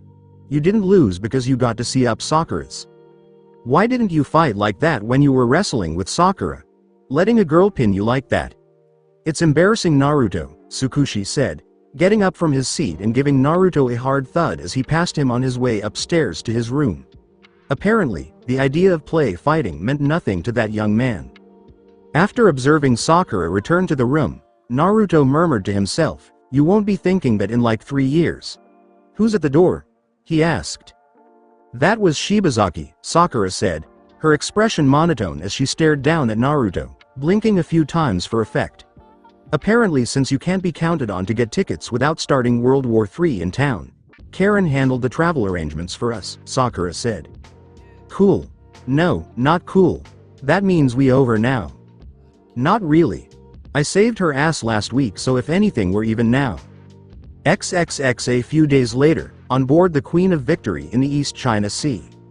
Sakura was about to lament that since Karen was controlling the travel, things would be inconvenient as they had been heading north from Alhora City to the shore to board her directed mode of transportation. Hell, she could be as annoying as she wanted to be in Naruto's eyes if they were taking a similar route to get to the mainland. The Queen of Victory, a massive giga yacht, was actually the same vessel that Karen had used for a day excursion while Naruto served as her bodyguard. It was their intended route to their first overseas location. That much was certain. It was much better than a plane ride. Even though it would take a little longer, a roomy yacht was first and foremost much more enjoyable than a small plane. The damn thing even had smaller speedboats and a submarine attached to it, along with a helipad that held an actual helicopter. With all of the crew and live-in servants operating the vessel under the Kanzuki payroll, it was like the ultimate hotel on the water. However, Naruto wasn't making the decision to splurge on the amenities on board just yet. Later on, there would be ample opportunity for that. For the time being, he needed to focus on strengthening himself to handle the impending situation. He felt he would have won if they had gone on to fight, but the blonde girl he had fought inside his school nearly 2 weeks prior was not weak. She was just an operative. Shadaloo would either send someone stronger to strike again or bring more people if they still desired a piece of him or Karen. Naruto sat at the back deck by the large pool, wearing his orange and baggy one-piece hooded fighting suit, blue supply belt around his waist, and sandals on his feet, but he wasn't thinking about swimming or pointlessly tanning. Rather, he closed his eyes and sat cross-legged on the deck, facing the ocean. He said, "Okay, give it to me straight, Fox. To what extent am I capable?" This was a question he had been considering for a while.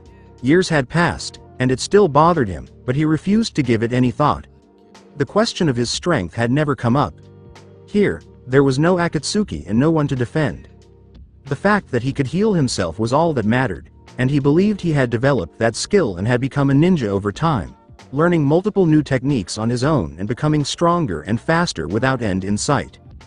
He had not yet been completely defeated in combat. If he discovered a flaw in his strategy for dealing with an opponent, he would just go back and fix it. He could have fits from time to time from the stronger fighters in Alhora City who could manipulate ki, but that was only in the beginning when he moved to Japan. Only Batsu, Karen, and Sakura had advanced far enough to still be able to face him among the fighters stationed in Alhora City. The only ones with the drive to excel beyond their innate abilities. Naruto had also considered Ibuki to be extremely strong, someone he could entrust with his life in an emergency. However, Ibuki was now down and hurt, and it would take more than just survival skills training to get him back to his world. He now had a friend who was in terrible shape because of criminals, and those same criminals wanted him dead because he had declined their invitation to join them. He couldn't allow that to happen again because he wasn't strong enough to protect one friend when she needed him. The attempt to get under Naruto's skin at the slight of his abilities failed because it seemed like he was being dead serious, saying, "I don't know. I don't know the strength of those in charge of the organization after you were your friend, so I can't tell you. Until we learn more, I can't give you a good opinion." A rousing growl inside his head let him know that his perpetual watcher was indeed paying attention and had heard his question, What does it matter when you're not as strong as me? Until we learn more? Naruto asked, a tiny smile spreading across his face. Does that mean you're starting to see us as partners now? Not even close. If you learn something, that will mean that I'll learn it too, since I'm here stupid, unless I find what you're doing to be too boring and I fall asleep. For the most part, your life has a tendency to be very boring to me. This goes for back in the elemental nations as well. But Kyuubi was not wrong. Naruto had only visited Japan up to this point, and the world was enormous. Moving across borders, he was about to venture into the proverbial unknown. Who knew what he might discover there, or who? You must be quite bored if you find it entertaining to look out at the ocean, Naruto-san. I apologize that my family's yacht is not as entertaining as you had hoped it would be this time around.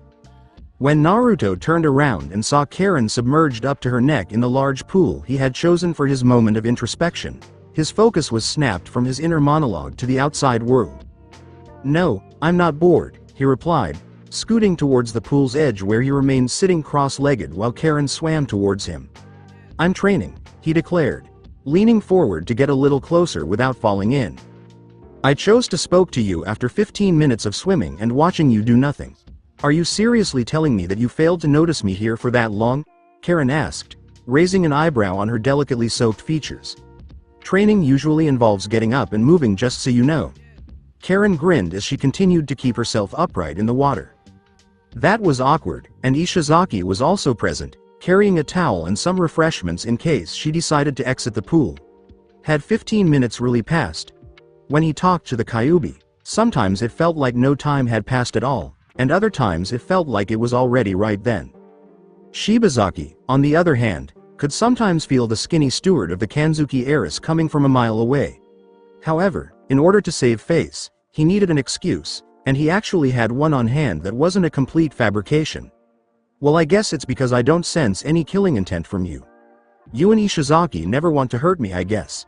It's a good thing the man wasn't traveling with us, or it could have become bothersome. The way Naruto seemed to be observing Karen's actions, no matter how things appear between you and I or between myself and the others, I don't wish harm upon you. You've done nothing to me to warrant such. You have always been a respectable friend. And I appreciate this, gave the impression that Karen was almost offended. What was appreciated? The journey. Why? I didn't do anything. You're the one who's working everything out. This is your yacht, and if we have to travel somewhere further than the yacht can take us fast enough, you said we'd be using your family's jet. If anything, I should be the one saying that, she said, not really showing much gratitude for Naruto. Once more, Naruto left without saying, thank you, for helping a friend. You righteous fool, Karen said as she reached the pool's edge and started to climb out by Naruto. Do you really believe the travel arrangements are a problem for me? I could fund thousands and thousands of trips around the entire world, not just what we're doing now. Although it was a noble gesture, there were moments when it became grating. At first, Naruto remained silent, preferring to ingrain in his thoughts the image of Karen's toned 16-year-old body and her attractive black bikini with gold rings fastening it in key places. He would often joke out loud that if she was the living embodiment of the devil's seed in human form, then he had to admit, if nothing else, the devil looked good. The devil had a really nice look. He had to summon all his self-control not to stare at her long enough to gauge her size.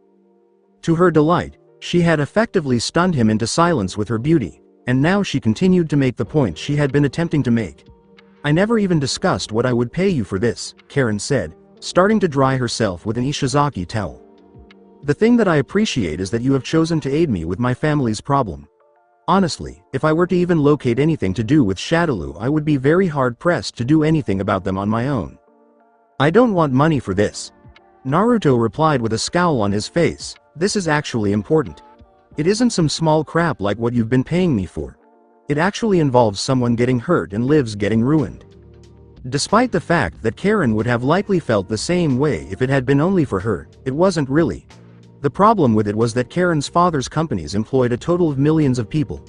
Too many people, whether they paid or not, would lose their jobs if that empire collapsed completely like the one company in Tokyo did because Shadaloo demanded an outrageous, unreasonable amount of their money for funding. Not to mention that he was not going to allow himself to be the target of criminal activity once more. This time, He was on his own and would be taking care of his own problems head on come hell or high water. He was not going to have Jiraiya to look out for him and save his ass. You really are an interesting person, Naruto-san. And you're certain that your loyalty to me is not merely because I am your benefactor? Karen asked, sounding thoughtful as she dried herself off. There was a playful undertone to the prim blonde's statement, and she had a mischievous glint in her eye. Naruto grinned widely and said, "Nope." The teasing between them was beginning to become apparent to him, but he was still unsure of its true direction. He thought, you being my vain, prissy boss lady doesn't have anything to do with it. Karen turned to the man and took the tray-mounted drink from him, saying, "Ishizaki, call Shibazaki and make sure he knows that Naruto-san is to be marked down as number 3859. Karen stated, "I see," in a thoughtful tone. Naruto's new identity as a seemingly random number caused a puzzled expression to cross his face. "What?" he asked, tilting his head to the side. "Number 3859 of what?" "Your actions both qualify you as a sort of gentleman and shows that you've clearly fallen for me. Do not try to refute it. Your words will only prove that you are in denial," Karen said as if it were obvious, ignoring the shocked expression on Naruto's face. "Of the world's gentlemen I have managed to charm." Her matter-of-fact manner of speaking demonstrated that she actually believed this to be fact. Naruto's expression changed from one of shock to one of general indifference as Karen triumphantly sipped at her drink, saying, "Okay, I won't say anything." He then used one hand to push Karen back into the pool, drink and all, surprising her with a startled, "Actions speak louder than words anyway, Datbao."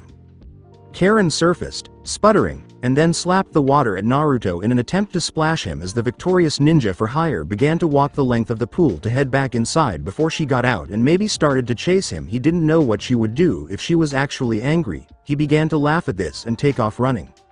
"Ishizaki, please have the cooks strike the choice of ramen from the menu for the remainder of our trip," she said as she climbed out of the pool once more, glaring at the path Naruto had taken to flee as if she could will it to burst into flames with enough willpower. XXX After 2 days, Hong Kong Interpol headquarters. One particular young woman sat at her desk, leaning forward with one hand in her cheek as her other hand steadily tapped a solid piece of metal on the surface of her table. The office was a busy one, with many cubicles and multiple agents working on their own cases at their desks. She wore athletic shoes in yellow and blue, studded wristbands, a blue unitard with yellow embroidery running down the sides that did very little to cover up her gorgeous figure, and a yellow embroidered blue vest that covered the upper portion of the unitard. Her brown hair was styled into 2 ox horns, or 2 buns on either side of her head secured with 2 yellow ribbons. Her brown eyes were fixed on the metal fragment she was holding. She had stopped tapping it on the desk to give it her full attention. Shidalu's insignia was a small pair of bronze wings with a skull in the center and a lightning bolt on its forehead. She was about to sigh when a flash drive and several other files fell onto her desk. They turned to face the agent who had brought her these items, and when she raised an eyebrow, they simply shrugged and said, "Don't blame me. This is supposed to be your investigation. Well, you have to see everything that goes with it." "Fantastic. More documentation." The woman turned back around in her chair and gave her fellow agent a pointed look before taking the flash drive and inserting it into her desktop computer. "This is maddening," she said, leaning over the edge of her cubicle to engage in small talk. "It's been 2 years and I don't feel like I've gotten any closer to bringing that bastard down yet. No one knows where Shadaloo operates out of." The agent continued, "That's why this is so difficult. They don't focus themselves in one particular area.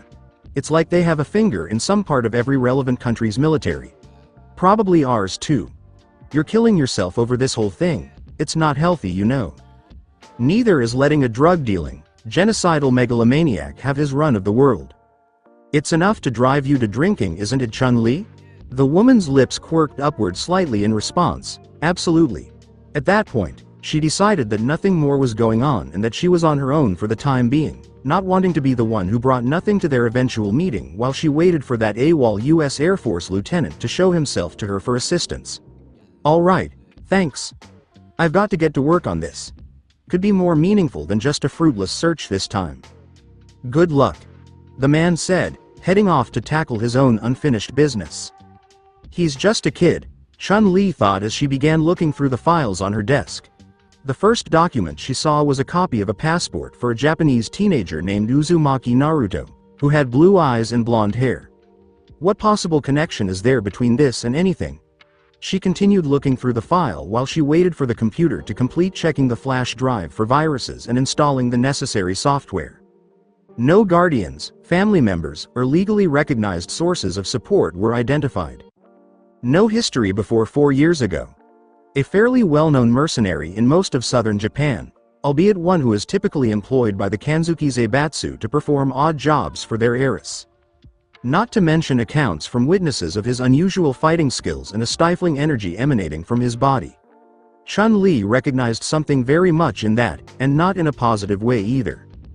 He had even participated in a disastrous incident outside of a Tokyo hospital following a tournament in which another Shadaloo enforcer, Balrog, had competed, alongside another well-known but unproven Shadaloo associate, Vega. Even though he wasn't named as a suspect in the attempted kidnapping of Karen, his high school was targeted 2 weeks prior in a planned attempt to abduct the daughter of Daikenjiro Kanzuki, the head of the Kanzuki Zaibatsu. In terms of guilt or association, these things meant very little, but when there were no other leads at all to pursue, it was also too suspicious to overlook. She couldn't help but try this since her investigation had been neglected for far too long.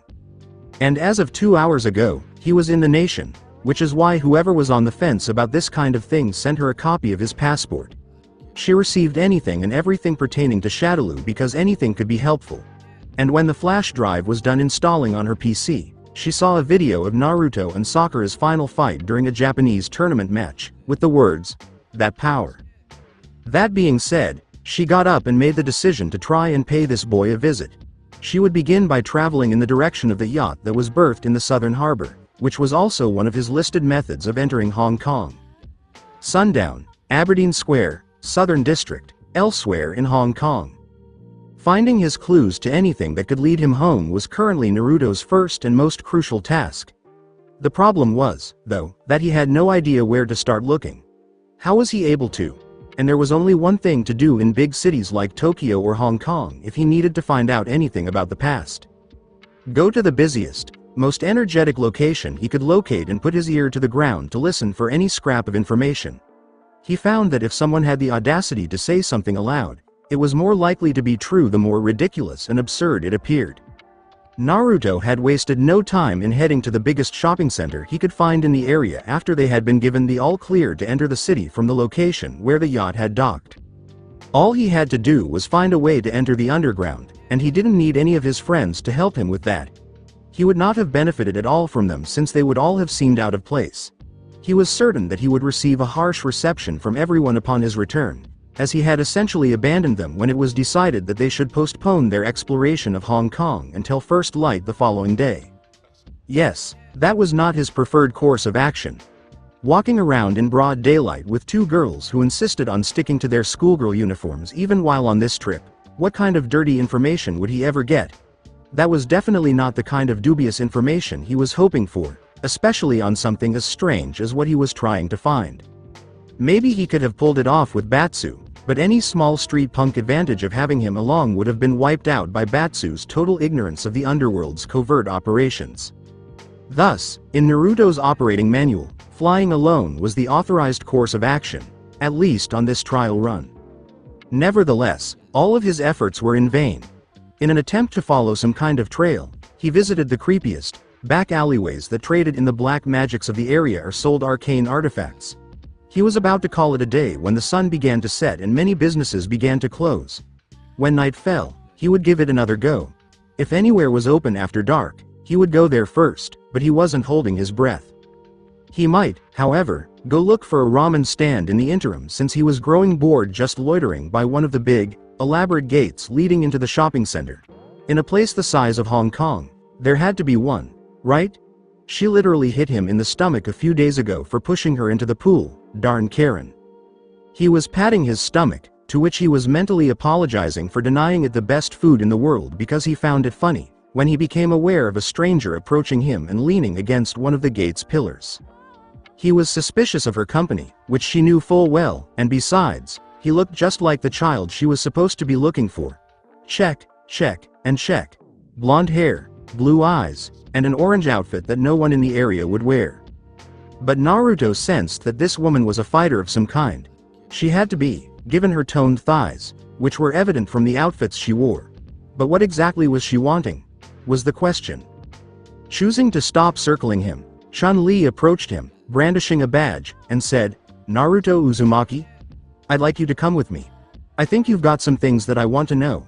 Barely had a chance to complete her inquiry before Naruto bolted. After a moment of stunned observation as he dashed into the square, she grunted, "Damn, I scared him. Well, I didn't really play that one cool." To be fair, she didn't think he spoke any Mandarin at all, so she spoke slowly and deliberately to make her point across. After all, he was only a young child, 4 years younger than her.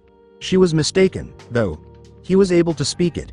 He never realized how good he was at it. Naruto did not turn to face the woman who had attempted to interrogate him as he made his way through the crowd of people who were either wrapping up their shopping or heading home after their shifts at work. A strange, intimidating-looking woman in a foreign land who wanted to question him could not possibly be anything positive for someone like him. He had no intention of ending up chained to a chair in a basement somewhere and subjected to torture for information he had no use for. He turned to face the woman and gasped in fear when he realized she was keeping up with him. Was she really moving so quickly? Not in a way. It didn't matter, though, because heavy traffic was approaching the street and they weren't going to stop abruptly for a pedestrian who was darting out. He thought that was cool. Stop for him or not, he always had the right of way. In order to prepare for crossing the street, Naruto leapt up onto a low-hanging streetlight.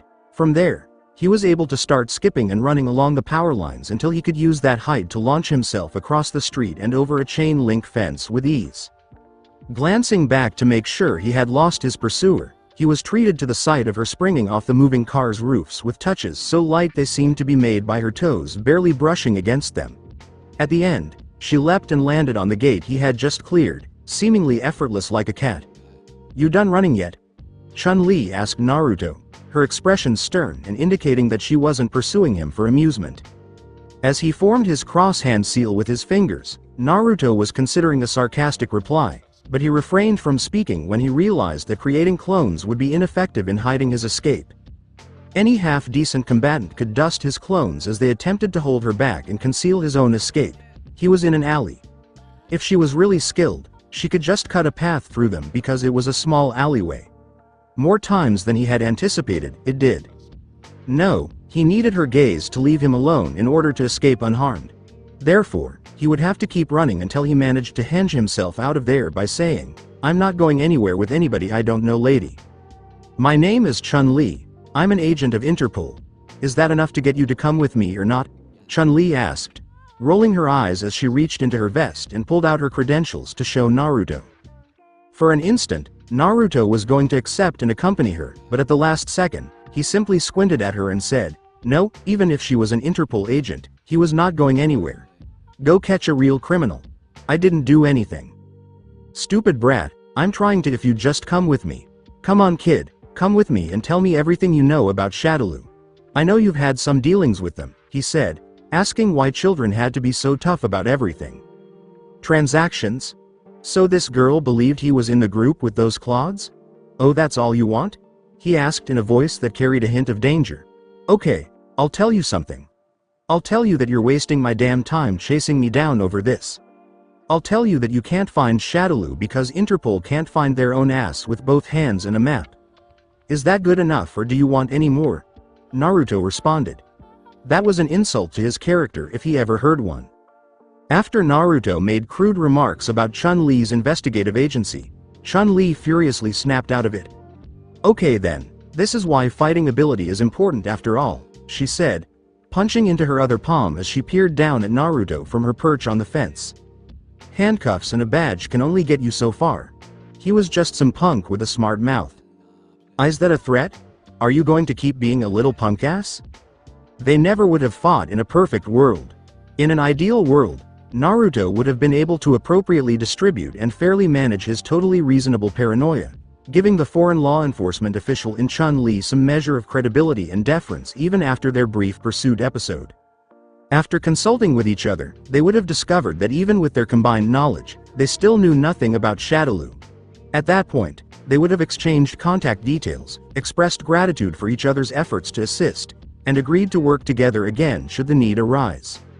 In an ideal world, Chun-Li would have been sympathetic to Naruto's lack of faith in the police because, in the recent past, they had failed to do anything for him or his friends, given that she had a file on him. The reason for this is that, despite Naruto's efforts to essentially gift-wrap 4 of his cronies on different occasions, 3 of his associates, not including himself, nearly perished at the hands of Shadaloo operatives, and no one from Interpol or anyone else seemed to care. She would have made an effort to ease his concerns and eventually would have persuaded him to assist her in a calm manner. That's right. The world wasn't ideal. XXX. In the interim, Aberdeen, Hong Kong's side streets. Naruto's attempt to look into things on his own came back to haunt him. Indeed, he managed to elude the Queen of Victory with relative ease for several hours, while the others had to settle for delaying their discovery of the vast metropolis until the following day. However, it would be evident that his friends would go look for him as soon as it was established that he was, in fact, not on the ship and that he was not answering his phone. Because if his prior experiences anywhere else he had been were any indication, Naruto by himself in Hong Kong only meant trouble. Thus, Sakura, Batsu, and Karen were now hunting down their errant blonde countryman in case he ended up causing a global commotion. Even though it sounded funny, they all knew that there was a very real chance that it would happen. Fortunately for them, Naruto had a phone app that allowed him to be tracked GPS style by another phone that was registered with his own. Since they both purchased the same model of phone at the same time, it just so happened that Batsu had a compatible phone. They could therefore find Naruto and were in the process of doing so at that very moment as long as his phone was on, which it was because each call rang a few times before going to voicemail. Sakura exclaimed, "Maybe that'll jumpstart some brain cells. Who just leaves without telling anyone? That's dangerous." However, she also reasoned that Naruto had never received the parental lecture to tell people where you were going before you left, so that was something to think about. "I'm going to pull Naruto's ear off dragging him back to the yacht when we find him." "Calm down, Batsu. He's only a few blocks away. He's not moving. Unless he drops his phone. We'll get to him soon." The phone then began to beep as Naruto's signal started to rapidly move away from them and from where it had been. "And now he's moving. Damn it," Batsu said as he continued to lead the girls toward Naruto. It was very difficult to keep up with a fast-moving Naruto, particularly when they weren't initially focusing on him. Therefore, it made sense when they all complained about having to pursue Naruto and Karen suggested, "I think it would be prudent to return to the yacht and search for Naruto-san with the helicopter, as a way to solve their mobility issue." Sakura shot back, peering over Batsu's shoulder at the phone where she saw the blip that represented Naruto moving sporadically in no particular direction, but it was rapid movement like a mouse in a maze, asking, "We don't have time for that. Naruto's fast. If he's running then by the time we get back to the yacht he could be who knows where." The 3 of them didn't really pay attention to the sound of the chain jangling until it became loud enough for them to see that a very big man was standing right behind them, watching over their heads as well as their shoulders. He asked, "What are we all looking at, brats?" All 3 of them spun around at the sound of the English accent in the language mentioned earlier. What they saw was a huge, burly black man dressed in black leather pants and vest, combat boots on his feet, a necklace, fingerless gloves with rings on each finger, and a blonde mohawk that was as sharp as a bird's beak with a hole in the middle that was structurally impossible. On the side of his head was a tattoo of a red heart. The man laughed as Batsu, Sakura, and Karen hopped a fair distance away from him. "You lot stick out like sore thumbs. Big ship, cherry clothes. And, I thought you'd be bloomin' hard to find." Batsu spit out, "Who the hell are you, ya jackass?" Prepared to beat this man down if he was there to stir up trouble. There was a good chance that this would be the case, but asking, "Why are you looking for us?" wasn't the best way to defuse the situation without a good reason. Again laughing, the big man smirked at the 3 teenagers, saying, "Name's Birdie. And the reason for me to be making your acquaintance this evening is for that little piece of talent right there." He pointed to Karen and continued, "Your fam doesn't care about you that much if they let you come this far away from home, do they?" That was all Batsu needed to hear, because no matter how big that guy got, he was going to turn his face into a Jackson Pollock painting. He clenched his fists. Before he could move forward, the last person Sakura and he believed would choose to fight did so, asking, "What are you doing? Rich girl? I don't think you can pay this guy off. She might be able to. Birdie replied in defiance. What's it gonna be, girly? Are you gonna make looking the other way worth old birdies while monetarily, or are you coming with me so we can all give your family a ring and chat a bit over just what you're worth to him? When Karen first assumed her Kanzuki Ryu Kakutujutsu fighting stance, she said nothing and instead said, Sakura-san, Ichimonji-san, you two should try to find Naruto-san and figure out just what he is doing. She then flipped her curls over her back to keep them out of her face and allow her to see clearly. I will be more than enough to handle this myself. Sakura didn't wish anything bad upon Karen, despite the fact that she wasn't the biggest fan of her rival. Even though they didn't act like it, they were friends too. It was evident from the fact that they had not yet killed one another. Are you sure? I mean, he's trying to kidnap you. The very idea made Karen laugh a little. Do you really think that I would be that easy for one person to kidnap all on their own? No matter how much of a vulgar hulking brute they may be. So go. Naruto-san may require assistance. I on the other hand do not. Batsu grabbed Sakura's arm as she continued to look worried that Karen wouldn't leave her alone and ran off in the direction Naruto had indicated. Come on Sakura, you heard the princess. She's got this covered, Batsu said as he ran. As they stood beneath the drab streetlights, Karen continued to face Birdie with unwavering confidence, even as the footsteps of her allies from Alhora City grew progressively softer. Birdie said, snidely, well, it's just as well. Sakura and Batsu had left. Bison didn't want the other brats anyway, just you. And I think it right adorable that you think you can give me a run for me money, you little totty. Well, Bison. Your boss only sent you for me. Karen enacted fear before laughing it off. Either you're very strong, or he doesn't value you very much. I guess the only way to find out is simply to fight you then. Naruto informed her that this was the name of the man attempting to put pressure on her family and their holdings. All Birdie did was wave for her to bring it, then lunge in front of her with one hand to seize her and end this early. But she wasn't just any ordinary teenage girl, nor was she an amateur martial artist with more skill than dirt. She sidestepped him with such grace and speed that he barely noticed her move, asking, "Wah?" Karen stood inches from Birdie's massive arm, taunting him. I certainly hope that's not as fast as you can go. She somewhat posed, her hands on her hips, saying, come on, put some effort into it. If you wish to hug me you've got to be quicker than that. Birdie growled at Karen's impudence, drew back his arm, and punched her, missing her once more because she wasn't even attempting to avoid him.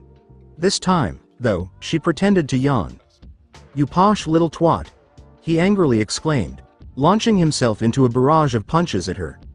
The speed and force behind them would have meant a cracked skull and a caved-in sternum to a normal person, but to Karen it felt like someone moving through molasses, telling her to hold still. Resin Cho. As Birdie staggered backward, clutching his stomach with one hand, Karen remained in her position where she had jabbed a rigid elbow straight into his abdomen. It felt like he had been hit by a beanbag shotgun and he hadn't even seen her move. It was as though she had been a ghost. 3 times in a row, minimum. You may be very strong, but power without technique or speed does nothing. I can see your moves before you make them and I can counter you in 3 different ways before I'm ever in danger, Karen said, returning to her basic stance and staring intently at Birdie as he attempted to regain his breath. The man I'm training to overcome. He is fast, he is strong, and he knows how to fight against anyone. And he's only getting better. That means I must as well. She closed her eyes in reflection on her most recent defeat. Unwrapping a chain from his other hand, Birdie exclaimed, well, you can call him and cry to him to save you once I kidnap you. He was instructed not to hurt Karen too severely, so if he wanted to bring her in, he had to give her a little rough treatment. If Bison didn't like it, he could just deal with it. Bandit chain. He swung his chain straight out at her neck and took hold of it. There's a reason my father allowed me to come on this trip without a veritable army of mercenaries to protect me, roared Karen, gritting her teeth and dodging the weapon meant to strangle her. Gurren Ken Crimson Lotus Fist. She hit Birdie in the stomach with a jackhammer-like force, causing him to double over and spit out saliva and blood. Her hand was glowing with ki. She then put an end to it with a fanning kick that launched him into the air and gave her the opportunity to hit him with a spiking side elbow strike that drove him into a brick wall, breaking it with force. The three teenagers were met with cries of alarm from the people who had been giving the ominous-looking Birdie carte blanche to do whatever he pleased, whatever that may have been. Karen just wiped her hands clean and approached Birdie, who had tumbled off the wall and was lying on her back, staring skyward. To the surprise of everyone watching, this teenage girl hauled Birdie off to who knows where as if he were nothing. Karen kneeled down beside him and grabbed him by his hair, messing up his mohawk and making him groan in agony. "The reason my father allowed me to go on this trip with no one to protect me is because they would only get in my way. Now," she said, dragging him off by his hair. XXX in partnership with Naruto. It was easy to see why Naruto had begun to move quickly away from the area where his friends had sensed his signal. His battle with Chun-Li was not one that was fought in a static manner. It is not possible. He couldn't try to stay in one spot and bash her around because she moved too quickly. He had avoided multiple kicks that could have easily torn out a person's pancreas. He would swear up and down. The resilient blonde ninja had actually taken one that had struck hard and thrown him into the side of a car, denting it with his whole body. The kick was still the most excruciating part of it all, even more so than hitting the metal car. If he'd ever taken a rib rattler, that was one. It would appear that her attractive legs were more than just show, if she could control herself to jump off moving cars' roofs like stepping stones on a river. Then those legs had some serious power and versatility. That in and of itself was remarkable because he never would have attempted it, which is why he stood up and leapt the whole street at once. Since then, neither of them had been able to hit the other cleanly because they were both extremely aware of the other's ability to attack. As a result, the fight had evolved into a maneuvering battle that had taken place in what had initially appeared to be a level, open space that would have been ideal for a showdown. Before Naruto discovered that it was actually one of those dry fountains with numerous grating holes in the ground where water would sporadically shoot up into the air. Maybe the well-lit interior should have given him a hint. Wasn't that nice and easy? Taking a few deep breaths, Chun-Li remarked, "I mean, your technique is completely formless, but that's not really an insult." She was referring to Naruto's fighting prowess and said, "You're pretty good." Just keeping up with this quick little punk was an exercise in itself. He appeared to take pleasure in eluding her and forcing her to pursue him in order to alter the battlefield to suit his mood. She was commended, and Naruto smiled back, saying, "You're strong too. I didn't think there were cops out there that were good at fighting like this without a weapon. I like bringing my perps in alive and in one piece. That's kind of hard to do if your go-to move is always to pull a gun on them." Chun-Li smiled back at him. "I've got to be strong enough to bring armed criminals down easily. Most of them are stupider than you'd hope for," Chun-Li said, as a geyser-like fountain erupted around them in random areas as they spoke. Just as a geyser blast stood between Naruto and Chun-Li, he declared, "Well, you aren't bringing me in anywhere without one hell of a fight first." 3 seconds later, it stopped, and Naruto was out of her sight. Her eyes grew wide at the deceit, and when she looked up, she saw 12 Narutos all around her, descending from the sky. The first attempted a falling blow, which she sidestepped and then kicked in the head. This allowed others to approach her from different angles. It was undoubtedly strange, but Chun-Li needed to remain astute lest she become overwhelmed. After she hauled him back to headquarters and put him under questioning, she could ask questions afterwards. Trying to corner her and dodging the fountain's blasts, which had enough power to dispel them, were Naruto's clones' current dual tasks. This gave Chun-Li an easier time taking them down, as she could take her time. There was not a hurry. The remaining 7 clones of Naruto eventually realized the game and gave up on her. She was obviously not going to flee, and they would be worse off chasing her than she would be. The several Naruto doppelgangers stopped approaching and instead sat back, waiting for Chun-Li to make a move that they could take advantage of. Chun-Li nearly pouted at this. Kokoken Spirit Energy Strike was the move she could still perform, so she nearly pouted. With both hands extended in front of her like a push, she fired a yellow ball of energy surrounded by a thin blue aura. One of Naruto's clones was destroyed, and it shot like a cannon shot. The female Interpol officer noticed the shocked expressions on each of the Narutos and smiled. Then, one of them erased the surprised expression from his face. He was no longer surprised to see someone hitting him with ki. Every week, it seemed like he found someone new who could do it. One of the Narutos, most likely the original, grabbed 2 others by their collars and exclaimed, "Fuck it." He completed a full 360-degree spin before showcasing his strength by firing both clones-like projectile weapons at Chun-Li. Chun-Li said, "That's insane," uncontrollably as she dodged the two clones. However, as they flew by, they threw metal weapons in her direction, cutting and nicking her with the shuriken and kunai. The two clones that were carelessly thrown died, but their mission was accomplished. Her hiding her face was the best introduction Naruto could have asked for. The original Naruto squatted down in the middle of his clones and created even more, 20 more, that jumped into the air to attack Chun-Li in an endless pattern. Uzumaki Naruto Mugen Renden Naruto Uzumaki Infinite Combo. Naruto took full advantage of the situation, using his remaining clones to surround Chun-Li and kick her straight into the air like a spiraling rocket. Zu, Ma, Ki. After being kicked into the air at once by 5 different people, Chun-Li opened her eyes and saw that more than 20 Naruto clones were jumping at her with the intention of beating the living daylights out of her. Not this evening, anyway. With one leg pulled inward toward her, she extended the other, kicking at a speed that was unnatural and impossible to see with the unaided eye. "Hyakuretsukaku 100 rending kicks," she exclaimed, sending all of them plummeting to their deaths as though they were being fed into a wood chipper. Additionally, the impact of her repeated collisions with the flying Naruto clones was keeping her aloft. As he watched his clones vanish in smoke, Naruto thought to himself, "Who the hell kicks that fast?" Then, as Chun-Li began to descend toward him from the air, he began to make a few more hand seals in preparation for another attack. "Hazanshu Supreme Mountain Kick," she exclaimed as she dove through the air and landed with an axe kick that crushed the geyser fountain's solid metal beneath her landing point. That is preferable to landing on Naruto, who was wise enough to not attempt to block any kick Chun-Li started that had any kind of momentum already built up. As she stood up, Naruto observed the deep imprint of her leg, which was a flawless cast molding. He punched the area where he was standing as if to test it for himself, and even with the gloves on, that alone nearly broke his damn hand. "What are your legs made of, diamonds?" he asked. "Speed to me is more important than strength, really.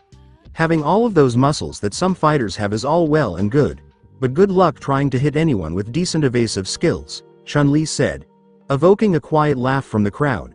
She was now facing Naruto with one leg raised off the ground, seemingly ready to kick him into oblivion if he were crazy enough to get close and test her. From what he could see of Chun-Li's lees through her tight unitard, Naruto surmised absently, "You're telling me. I think if you kick me one good time you're going to tear my arm off." Chun-Li appeared to have no trouble building strength and maintaining her speed. She interpreted it as a compliment that it kind meant to be reciprocated. You're the toughest person to chase down just to hit that I've ever fought. It shows you're not stupid. Most men, even if they are somewhat skilled, just assume because I'm a woman and I'm smaller than them that they can just block my attack and counter me without any consequences. If you had tried to block my last attack it probably would have torn your arm off, honestly." Naruto uttered the words, "Good to know," before having to duck under a shower of water that was ejecting from the nearby fountain. He needed to get close to his opponent in order to use any of his powerful attacks. He would never be able to hit Chun-Li hard enough with Spitfires to defeat her. However, he was not going to approach those kicks either, or else he would have to admit that he was a naive misogynist who underestimated her strength. So there was a stalemate. Chun-Li and Naruto were both just waiting to strike at any moment, or to anticipate an attack and respond to it accordingly. A burst of water shot between them as if it was the signal to begin, and Chun-Li knew that Naruto was about to move. As soon as she noticed he was in her blind spot, she reacted by turning her kicking leg toward him and preparing to blow him away. Then, startled to see an enormous amphibian the size of a person gazing at her while sitting motionless, she jumped back a little. "A frog. What?" she exclaimed. "It's a toad." Naruto leapt from behind the big toad and flipped himself over Chun-Li to get behind her as soon as possible. He knew that he wouldn't be able to easily get her back with her leg and foot speed, so he used his modified summoning technique as a diversion, using Kawarimi to do so when she noticed his movements. Her flexibility was even more impressive than her leg's strength and speed, something he had not anticipated. How was it possible for him to? It was an impossible angle that only Orochimaru could have reached to defend against, based on how he had leapt over her. With his advantageous position, he was prepared to bring her down with an aerial bombardment of chakra Spitfires, but Chun-Li had other ideas. Her move was called Hazan Tenshukyaku Supreme Spinning Air Kick. It was meant to punish opponents who attacked from the air because they couldn't move while in the air, so she could only use pure power behind each and every kick. She bowed over backwards, straight onto her hands into a handstand, and pushed off into the air, aiming herself directly at Naruto. For his own safety, Naruto had to retreat from his projectile attack and turtled up to block the kicks that were being fired at the guard, which was made up of his arms and legs, which were creaking and groaning with each blow. She must be breaking something, and he couldn't decide which would be more devastating to lose, her arm or her leg. His hand seals would be destroyed and half of his special attack repertoire would be rendered inoperable if she broke his arm S. If she broke his leg S, he would become noticeably slower and she would be able to tear him apart with the obvious mobility advantage. Naruto discovered, however, that he would not be falling from the sky very soon with his final kick. He still possessed something, though. He had finished the hand seals for his Spitfire technique before Chun-Li had ever attacked him, and he discovered that adding 2 more ones gave a slight variation on the move that he was prepared to reveal in its first use in battle. Issei Shigeki Chakura Tenki Sha Chakra Spitfire Volley. A stream of pure chakra projectiles, only 1/8 the size of a typical Spitfire, shot out of Naruto's mouth. Despite their diminutive size, they were plentiful. Chun-Li, who had also been trapped in the air for a little more than a dozen blasts similar to bomblets, was being attacked with an overwhelming volume. She had little chance of avoiding them in the air, but she would have been forced to do so on the ground. Chun-Li attempted to defend her body as they exploded off of her and sent Naruto flying in the opposite direction from her power kicks, all the while doing her best impression of Naruto from a few moments earlier. Chun-Li hit the geyser fountain's metal with a pained yelp, holding her torso in pain from what she had just endured. She was the first to hit the ground because she was propelled in that manner. Conversely, Naruto was thrown against a low-hanging billboard, which his body crashed through, and he collapsed through the shrubbery behind it, barely breaking his fall with a "Ow. Why aren't you using that power that I know you have? That psycho power. The red stuff?" Chun-Li asked, clearing her throat a few times as she sat up and stood up, seeing Naruto begin to do the same. If he decided to use that against her, she wasn't sure that even her best kill shot would be enough to beat him. She was finding it difficult to keep up with him because he never stopped. "What power?" Naruto was confused. "You saw my red chakra? You're the second person that did and got what it was called wrong. I don't know what that power you're talking about is." "Not letting this go," Chun-Li answered, "but you have to. It had significance, you used it to fight. There are 2 separate reports of you using it. Both during a tournament battle and outside of a hospital later that night against a masked attacker. That's a power that looks very similar to what the leader of Shadowloo utilizes to make himself inhumanly powerful." "Well, it's not what you think it is. Is that what you wanted to ask me earlier?" Naruto said, scowling as he rose from his selected fighting stance. "It's not the only thing," Chun-Li retorted, scowling as well. They could have resolved this without causing so much physical damage if he hadn't panicked and fled the scene like a guilty party. "Again. In an ideal world, I did want to ask you if you had dealings with them, like if you were simply Bison's eyes on the Kanzuki heiress to help him plan moves against her and them." "No way. I'd never hurt Karen," Naruto replied, offended by the idea. "I'd never do that to any of my friends. Some Shadowloo guy named Vega tried to recruit me like that, but I said no to him so he tried to kill me. That's it. And Karen is my friend so when Shadowloo tried to take her away they had a problem with me." He then raised his eyebrows at her. "That's it? That's all you wanted? You made it sound like you were going to?" Chun-Li asked. "Tie you to a chair in some dark basement and torment you for information that you didn't have?" And realized she had hit the mark when she saw an embarrassed blush appear on Naruto's face. "Geez kid, you're paranoid," he said, but based on what he had just told her, he wasn't alone in thinking that people were out to get him, of course. "Oh man. I'm in so much trouble. I just got into a street fight with an Interpol agent," Naruto said, plopping down on the ground cross-legged. He blinked blankly at the woman before groaning and clutching his head. "Oh, my friends are gonna kick my ass if they find out about this." Unlike the previous battle, which gave full credence to his status as an elite warrior or a finely tuned killing machine, Naruto now appeared more like a typical teenager. There was no harm done that could not be fixed with a little rest, ice, compression, and elevation, she said as she approached the seated Naruto and patted his spiky head a few times. So I'm not an international criminal? Naruto inquired, turning to face Chun-Li with desperation in his large blue eyes. She burst into laughter. No, you're not. Actually, you might be able to help me. You have a cell phone, don't you? Naruto paled and, before giving it to Chun-Li, fished his phone out of his supply pouch, praying it wasn't broken. Shrugging it off and entering her number, she took it and raised an eyebrow at what she saw on the first screen. If you're a target of Shadaloo, then you call me if you need help or if something comes up. Bison isn't to be trifled with. He beat me and made it look easy. That caught me off guard. With wide eyes, Naruto retrieved his phone and said, "Really? But you're so strong." Chun-Li nodded in agreement, looking upset at her own loss. He has an army of underlings. Was Chun-Li's warning. You may have fought a few of them, but his resources are incredible. Not to mention how scary powerful he is. So I'll make you a deal. If either of us get the opportunity and we choose to take them on, we'll call the other to help. This was definitely not what he had anticipated this woman to be at all. You just met me, she said, seeming much nicer than when they had first crossed paths. Yeah. And we just fought. Yeah? And now you think I can help you? Chun-Li gave Naruto a fierce look, which he returned. Impressive, she said, pacing around him before continuing, explaining that she needed his assistance because, the enemy of my enemy is my friend. Or they could be. And I can't do this by myself. You're strong, and I need strong friends for this. I only have one person that plans on helping me so far, and he isn't here yet. This was the kind of little lady that made tough guys wet themselves after dealing with her in the past. He had intended to remain in China for some time, as it was the only nation whose language he could understand and which contained sufficient supernatural elements to aid him in his quest for a potential return route. So why not become friends with an Interpol agent while he was there? He would most likely require it in the future. Okay, Naruto said, holding out his hand, and Chun-Li accepted it with a sincere, "You've got it." If someone else was going to assist her, it wouldn't be sufficient.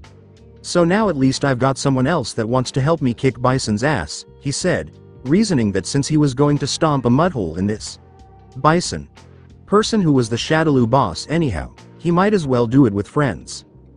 Don't make it sound so easy. I've got to find him first. Chun-Li raised her arms in dissatisfaction. There are way too many Shadaloo hotspots around southern Asia to pinpoint exactly where their general focus is, so we can't center in on them. It's not like they're uniformed criminals either, and they've got numerous fronts all over the world that fund them. For everyone that's brought down, another one gets taken. We can't stop their financial support. Naruto reasoned to himself, well, before now you didn't have a bona fide ninja watching your back. I'll be in Asia for the time being, so I'll come running to wherever you need me if you do. So that's why they want Karen's family to play ball. Chun-Li reacted, wow, to Naruto's apparently serious remark, that's a serious friend. He was limited to grinning broadly and clasping his hands behind his neck while saying, a Konoha ninja is a good friend to have. XXX, an unknown location in Thailand. The red energy of Naruto was amazing. Such concentrated might be found in even such a small sample of residual energy extracted from Julie's wounds from just 2 weeks ago, as well as Vega's from the previous few months. And until then, such power had remained unexploited. Not anymore. Since the energy source was still active, the Shadaloo scientists could test the small amount of recovered Naruto samples they had. A subject was all that was required. Someone who would actually profit from the boost and its associated advantages. Fortunately, Bison had a person in the Shadaloo doghouse who was willing to let this happen to him. Not only had Vega lost badly to Uzumaki in Tokyo, but he had also been unsuccessful in his most recent attempt to get his renegade doll, Kami, aka Killer Bee, who, during a mission in India, had gone rogue for unknown reasons after her brainwashing failed. Even though no one knew where she was going at this point, Bison was certain she would come home. She was aware of its location and would seek him out if her feelings were hurt. It was always the intention of those who had gained independence to prove it by going back to their previous masters. That's when he was going to have her. In the purest sense of the word, she was his. Because, after all, years prior, scientists had used his DNA as a template to engineer her body in order to transfer his essence into it in the event that his own body failed due to his excessive use of psycho power. She never had the right to free will because that was the only reason she was created in the first place. But soon enough, that would take care of itself. More intriguing issues needed to be resolved, like the fusion of Vega's cellular makeup and Naruto's red energy. Not only did Vega jump at the chance to increase his strength, which he would have done anyway, but he also knew that if this risky experiment worked, it would keep him firmly in Bison's good graces. Of the three Grand Masters of Shadaloo, Vega, Sagat, and Balrog, Sagat was the only one Bison could consistently rely on for significant decisions aside from Vega, and Sagat never seemed to align with the group's core values. Sagat was unquestionably the world's most formidable fighter, which earned him a position as Bison's right-hand man. This was the only reason Bison had looked for and hired him in the first place. Since Balrog was too simple-minded and bumbling to be trusted with anything too complex, Vega served as Bison's primary operations manager, and taking part in the experiment only served to confirm that. "How are things looking, Senno?" Bison asked as he moved alongside slightly ahead of a small, hideous man wearing a white scientist's uniform. He was dressed in a dark cape that concealed his arms and uniform, and his pupilless white eyes were emotionlessly staring down the hallway. "What do the results say on the experiment?" he asked, his long, stringy gray hair going bald on top. "It's incredible." Senno replied with a grin that demonstrated that he had a lot of missing teeth.